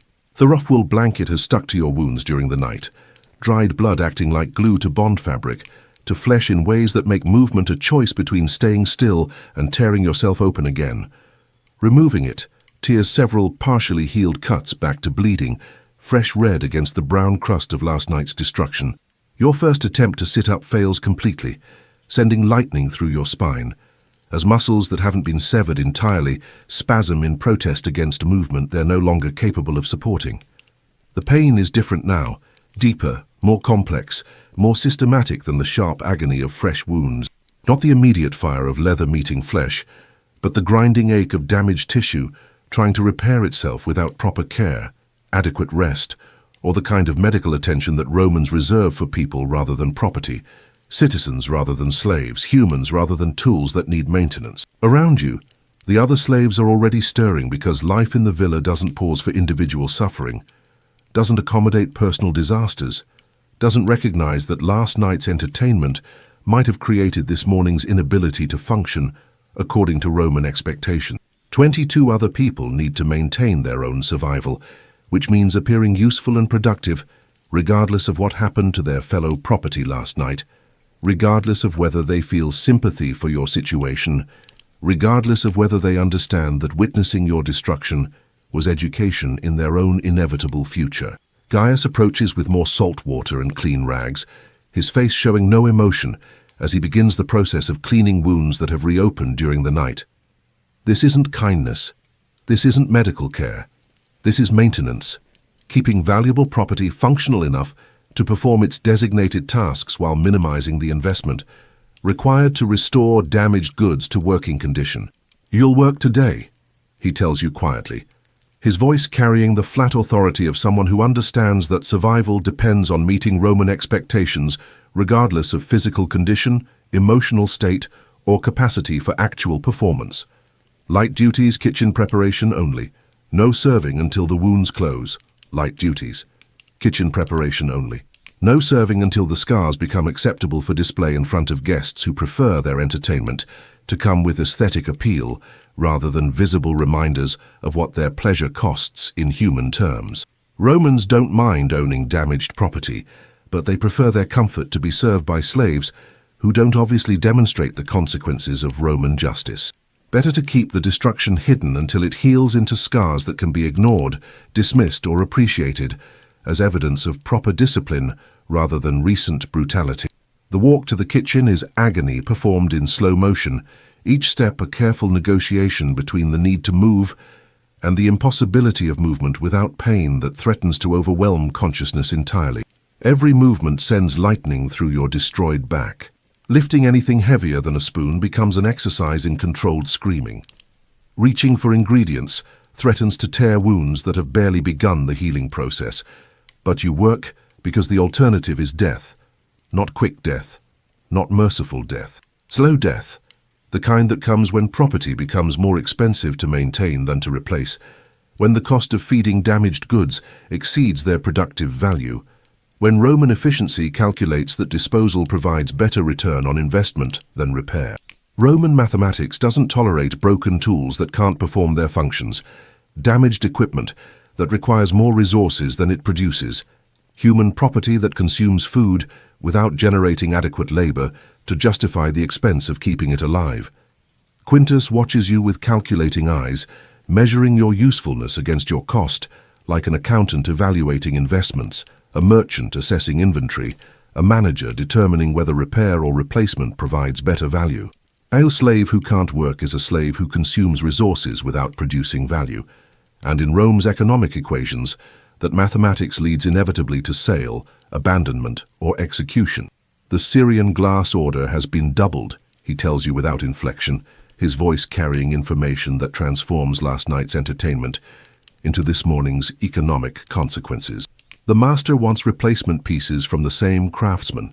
Your clumsiness will cost the household 2 months' profit from the Gallic grain imports. 2 months' profit. Your single moment of human weakness, your brief failure to maintain perfect control over delicate objects worth more than human lives, will require hundreds of other slaves to work longer, harder, under worse conditions, to compensate for Syrian glass that exists only to demonstrate Roman superiority over barbarian inferiority. This is how the machine works with elegant efficiency.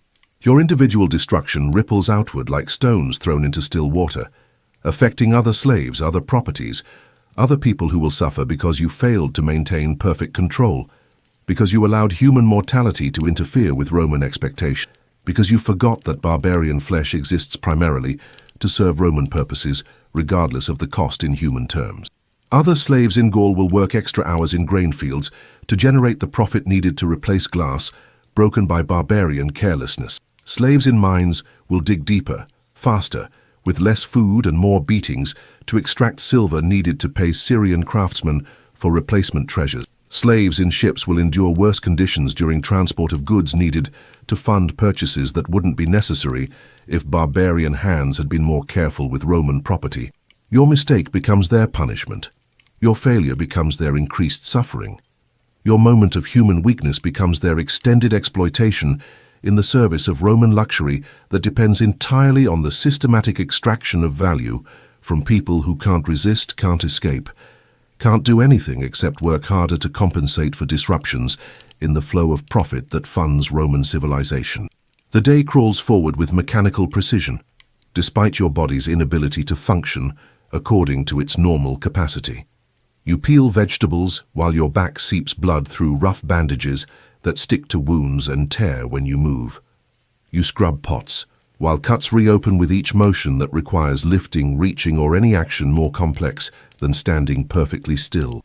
You continue functioning because functioning is the only choice property has when property belongs to people who measure its value entirely through its capacity to work, regardless of condition, regardless of pain, regardless of whether the work causes additional damage that compounds the original injury.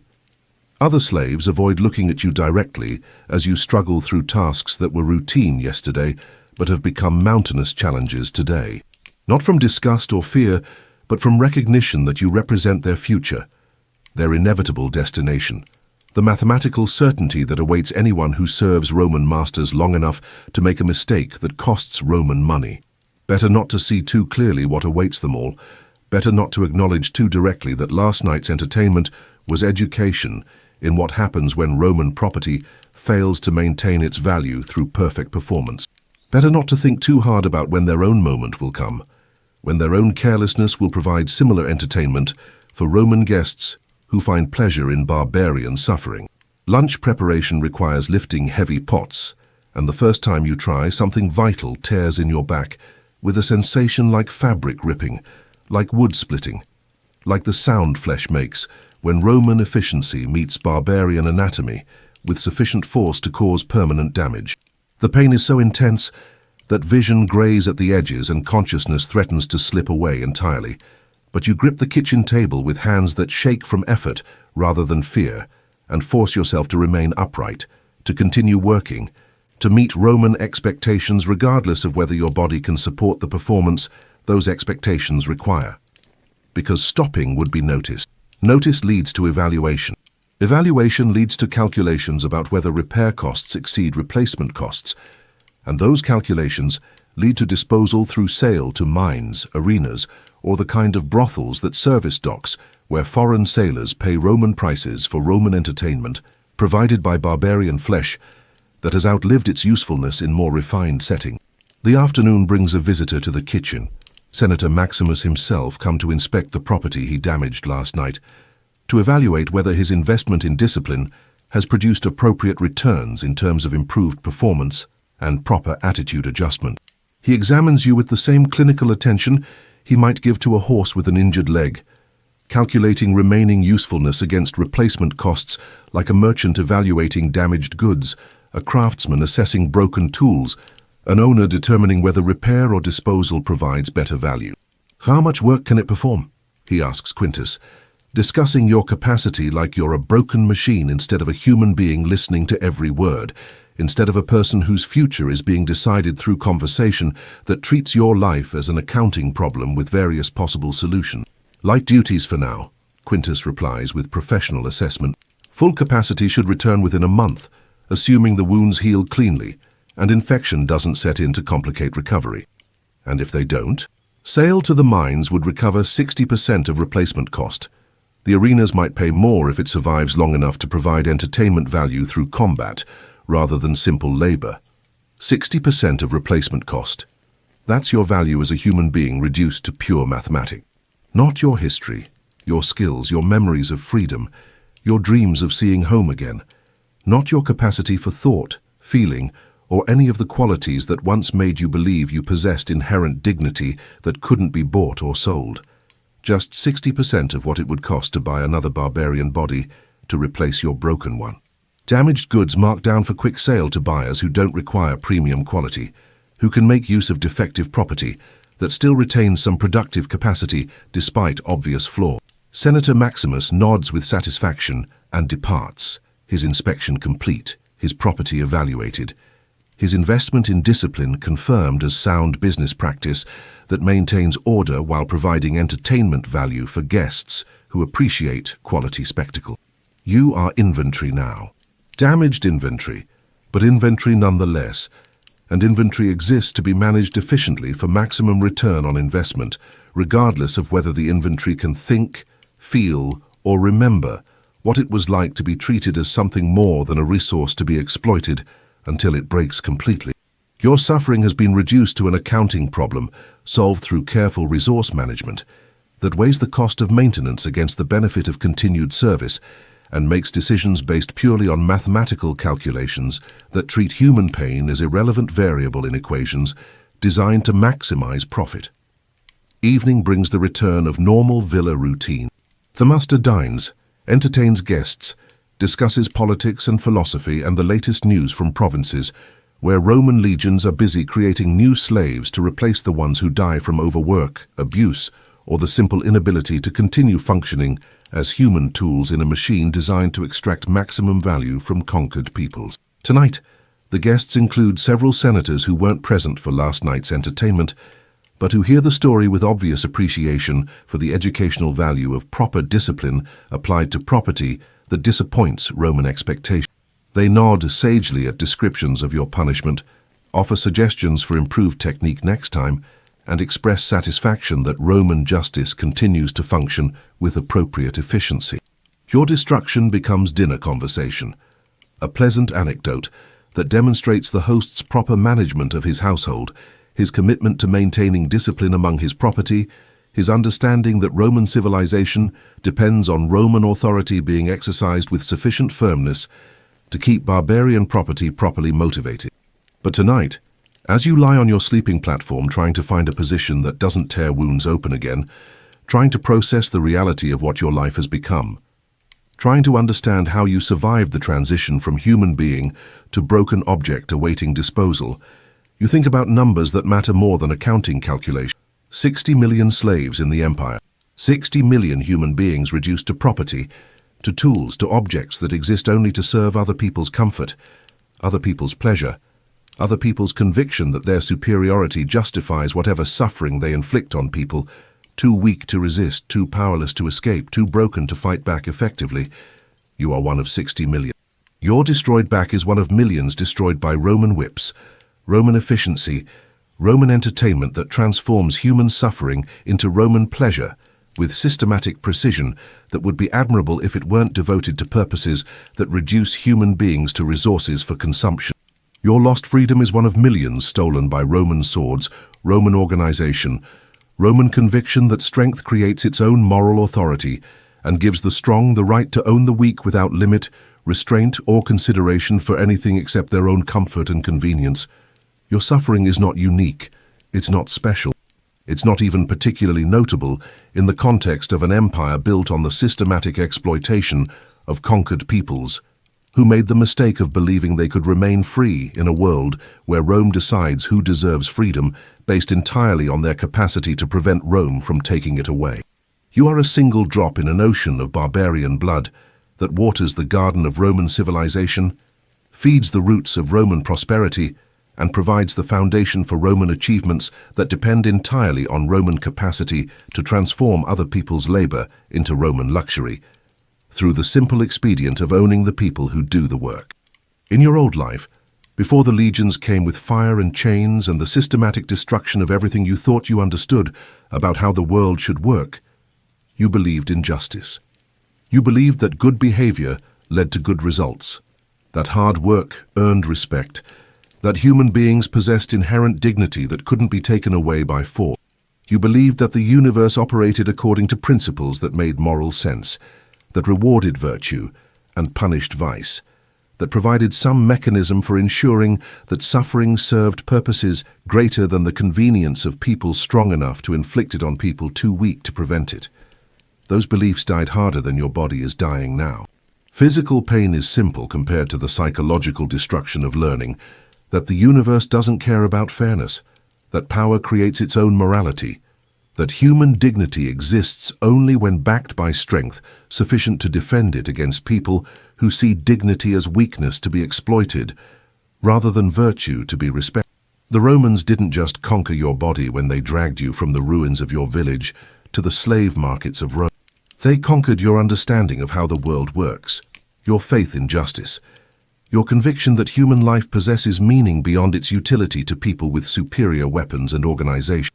They replaced your barbarian notions of honor and justice with the brutal clarity of ownership and submission, the mathematical precision of profit and loss, the elegant simplicity of a system where human value is determined entirely by human usefulness to people who own humans rather than being owned by them.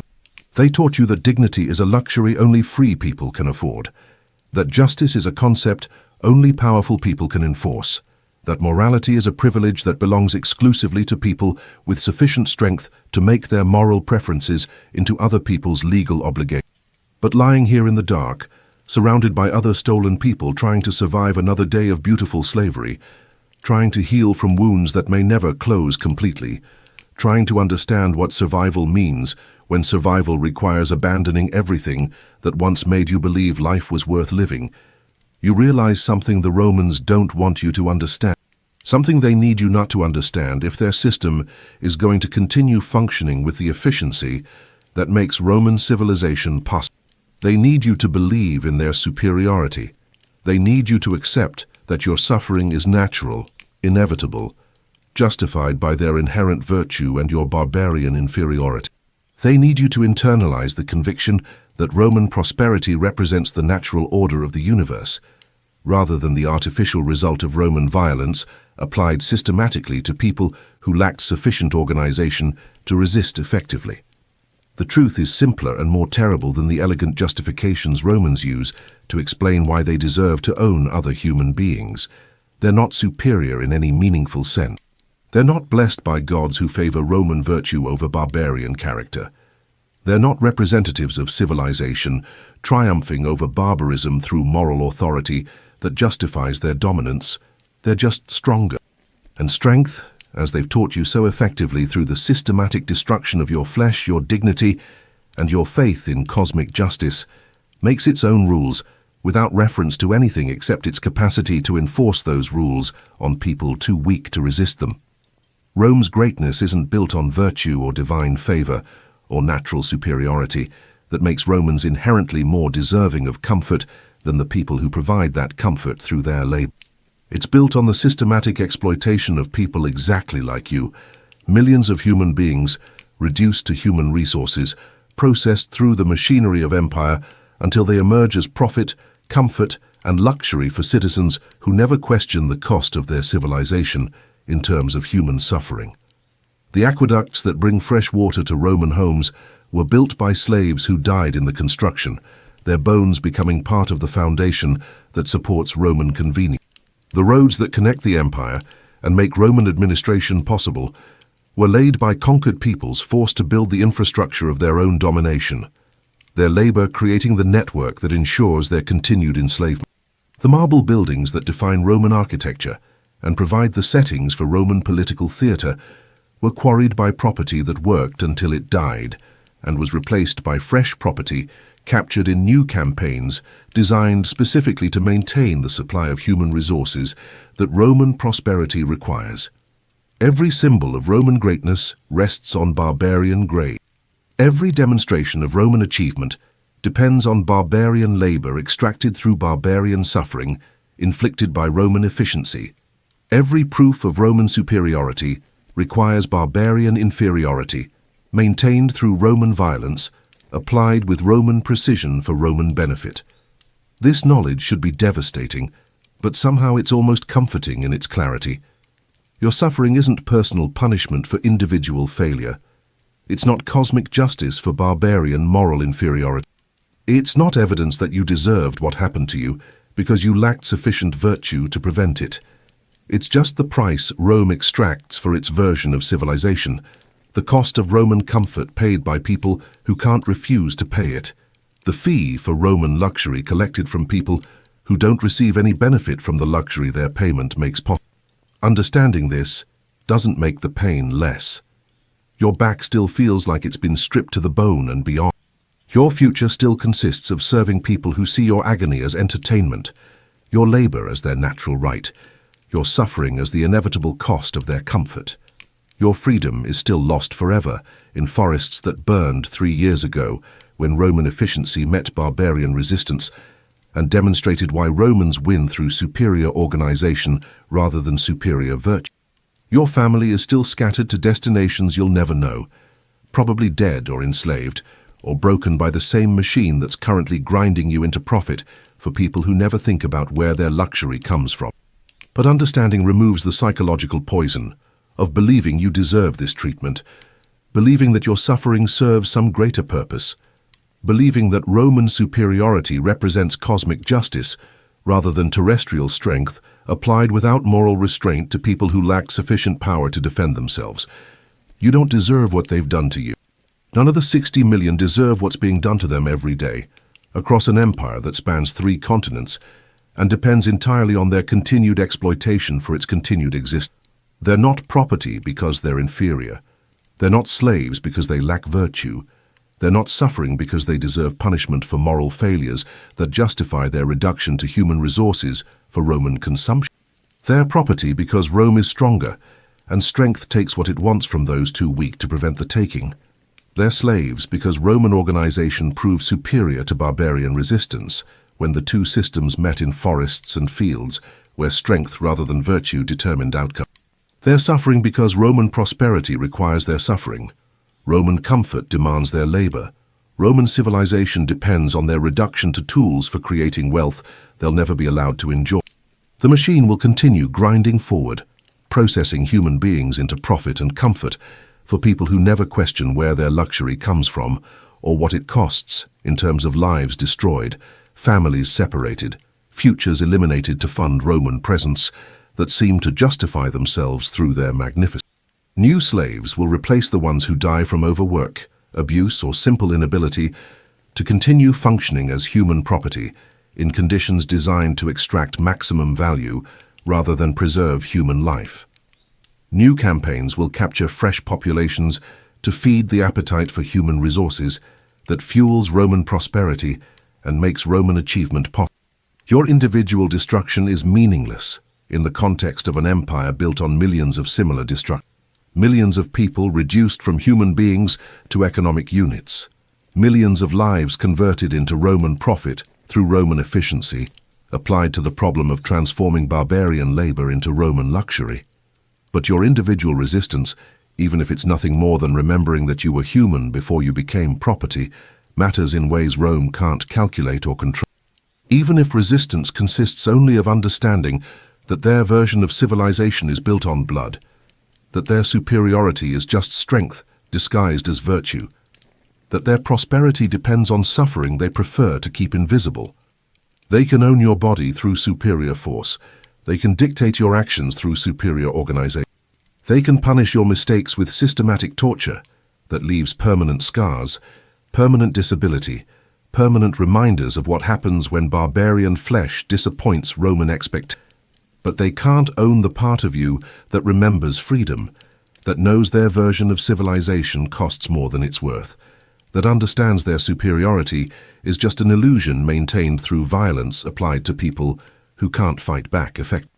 They can't control the knowledge that their greatness depends entirely on other people's suffering, that their comfort requires other people's labor, that their civilization represents systematic theft disguised as natural order rather than actual achievement, worthy of the admiration they demand from people they've conquered.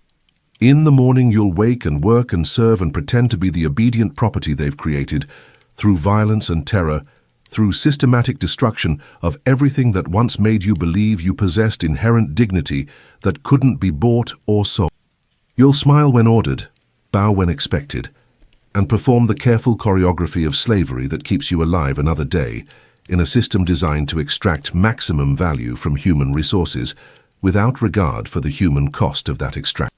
You'll function as broken property, because broken property that continues functioning is more valuable than broken property that refuses to work, and value is the only thing that matters in calculations that determine whether you live or die, whether you receive minimal care or complete abandonment, whether you survive long enough to heal or die slowly from complications that make replacement more economical than But in the dark hours before dawn, when pain makes sleep impossible and memory refuses to stay buried where it belongs, when wounds reopen and blood seeps through bandages that can't contain the evidence of what Roman justice costs in human terms, you'll remember what they can't take away through force, intimidation, or systematic destruction of everything that once made you human.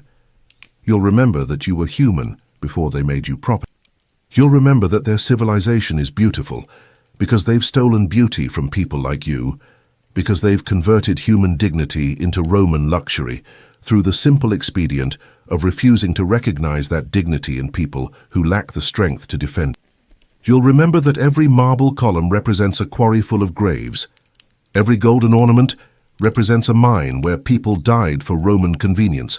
Every silk curtain represents suffering they prefer to keep invisible so they can enjoy comfort without thinking about its cost in human terms. This knowledge is the only freedom left to you, the only form of resistance available to property that must survive to resist another day, the only way to remain human while functioning as a tool for creating wealth you'll never be allowed to enjoy. They've taken everything else: your body, your labor, your future, your family, your homeland, your faith in justice, your belief that the universe makes moral sense, your conviction that human life possesses meaning beyond its utility to people with superior wealth. But they can't take the understanding that their greatness is built on your suffering, that their achievements depend on your exploitation, that their civilization represents theft rather than accomplishment, that their superiority is illusion maintained through violence rather than reality justified by virtue.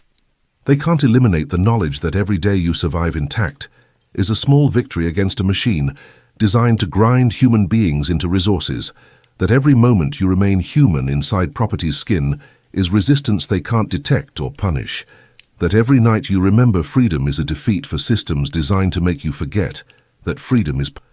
They've won. Rome always wins because Rome is stronger, better organized, more efficient at converting human beings into human resources through systematic application of violence that breaks resistance without eliminating the capacity for useful labor. But winning isn't the same as being right, and strength isn't the same as virtue, and your submission isn't the same as their superiority.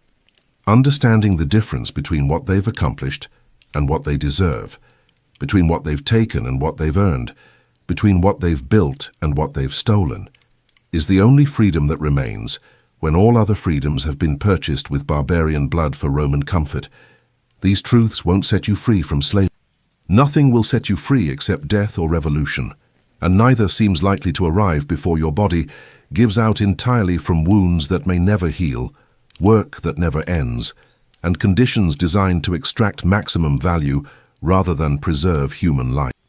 But these truths will keep you human while you serve, aware while you obey, resistant while you submit to requirements that treat human dignity as irrelevant variable in equations designed to maximize Roman profit from barbarian labor extracted through barbarian suffering.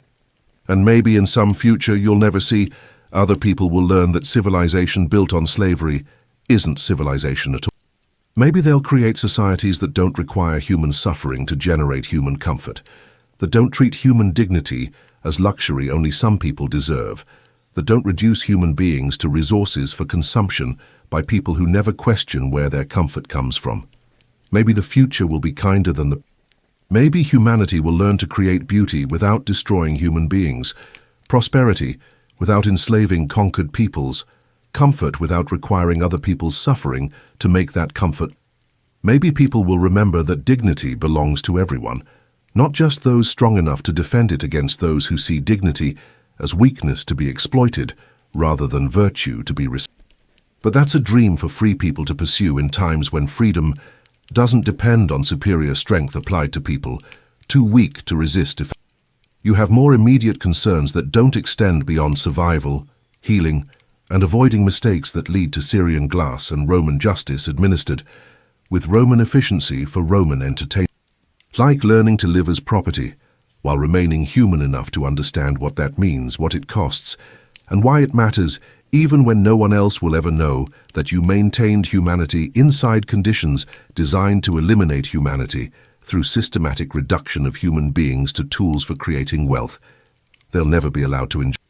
Like surviving another day in the beautiful, terrible machine they call civilization, the elegant system they've created for converting barbarian blood into Roman marble, barbarian labor into Roman luxury, barbarian suffering into Roman satisfaction with their own magnificence. The night fades toward dawn, and with it your time for dangerous thoughts and forbidden memories that make survival more difficult by reminding you of what you've lost, what you'll never recover, what was taken from you to fund Roman prosperity that depends entirely on systematic theft, disguised as natural. Soon the villa will wake, and with it the machinery of Roman prosperity that depends on your careful submission and perfect service, your continued function as broken property that still retains enough value to justify the cost of minimal maintenance, basic feeding, and whatever medical care prevents immediate death from complications that would make replacement more expensive than time to be property again. Time to pretend that slavery is natural and their superiority is divine, and your suffering serves purposes greater than their comfort, their convenience, their conviction that they deserve everything they've taken from people who lacked sufficient strength to prevent the time to survive another day in the greatest empire the world has ever known, the magnificent civilization that needs your blood to water its gardens, your labor to build its monuments, your suffering to prove its superiority over people who made the mistake of believing they could remain free in a world where Rome decides who deserves.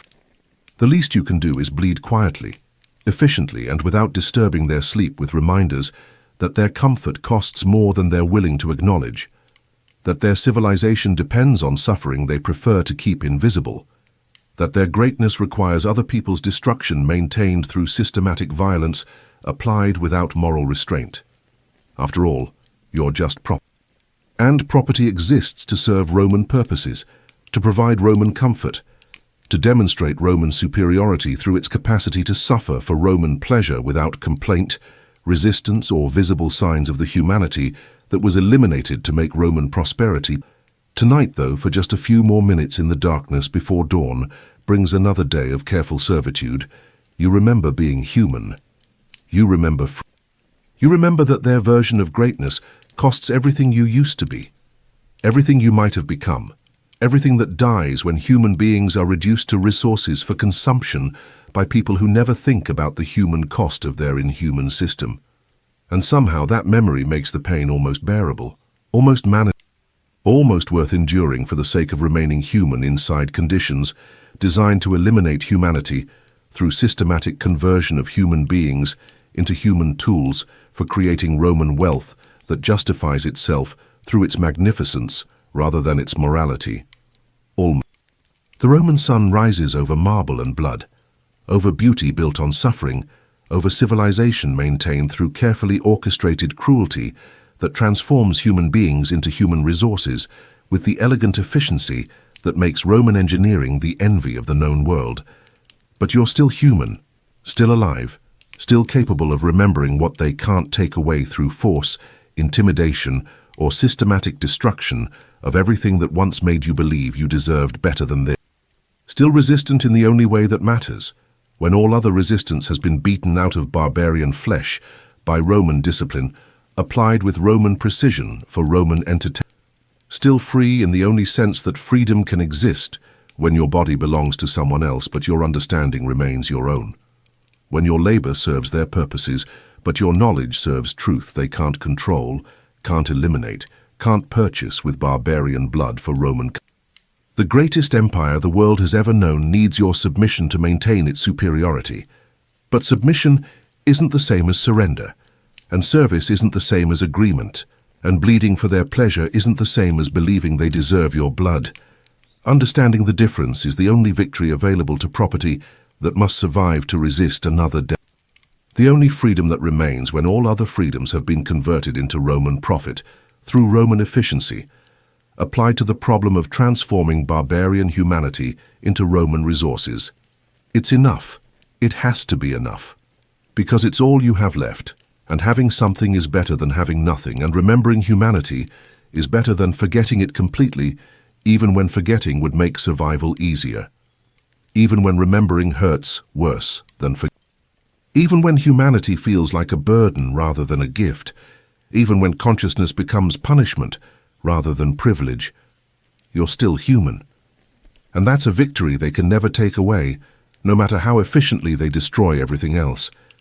And so, as the Roman sun rises over marble and blood, over beauty built on suffering, over civilization maintained through carefully orchestrated cruelty, perhaps we can find some gratitude for the world we wake up in each morning. A world where human dignity isn't a luxury only the strong can afford, where mistakes don't lead to public torture, where no one owns you. A world where slavery has been abolished, where human rights are recognized, where the worst day of your life probably doesn't include Syrian glass, and Roman justice administered with Roman precision for Roman entertainment. Sweet dreams. And remember, in our modern world, even your worst day rarely includes systematic destruction of human dignity for other people's pleasure. Rest easy in the knowledge that you live in a time when humanity has learned, however imperfectly, that civilization built on slavery isn't civilization at all. Until next time, this has been another journey through the shadows of history, where the past reminds us that the present, for all its troubles, is still a gift worth cherishing. Sleep well, free people, sleep well.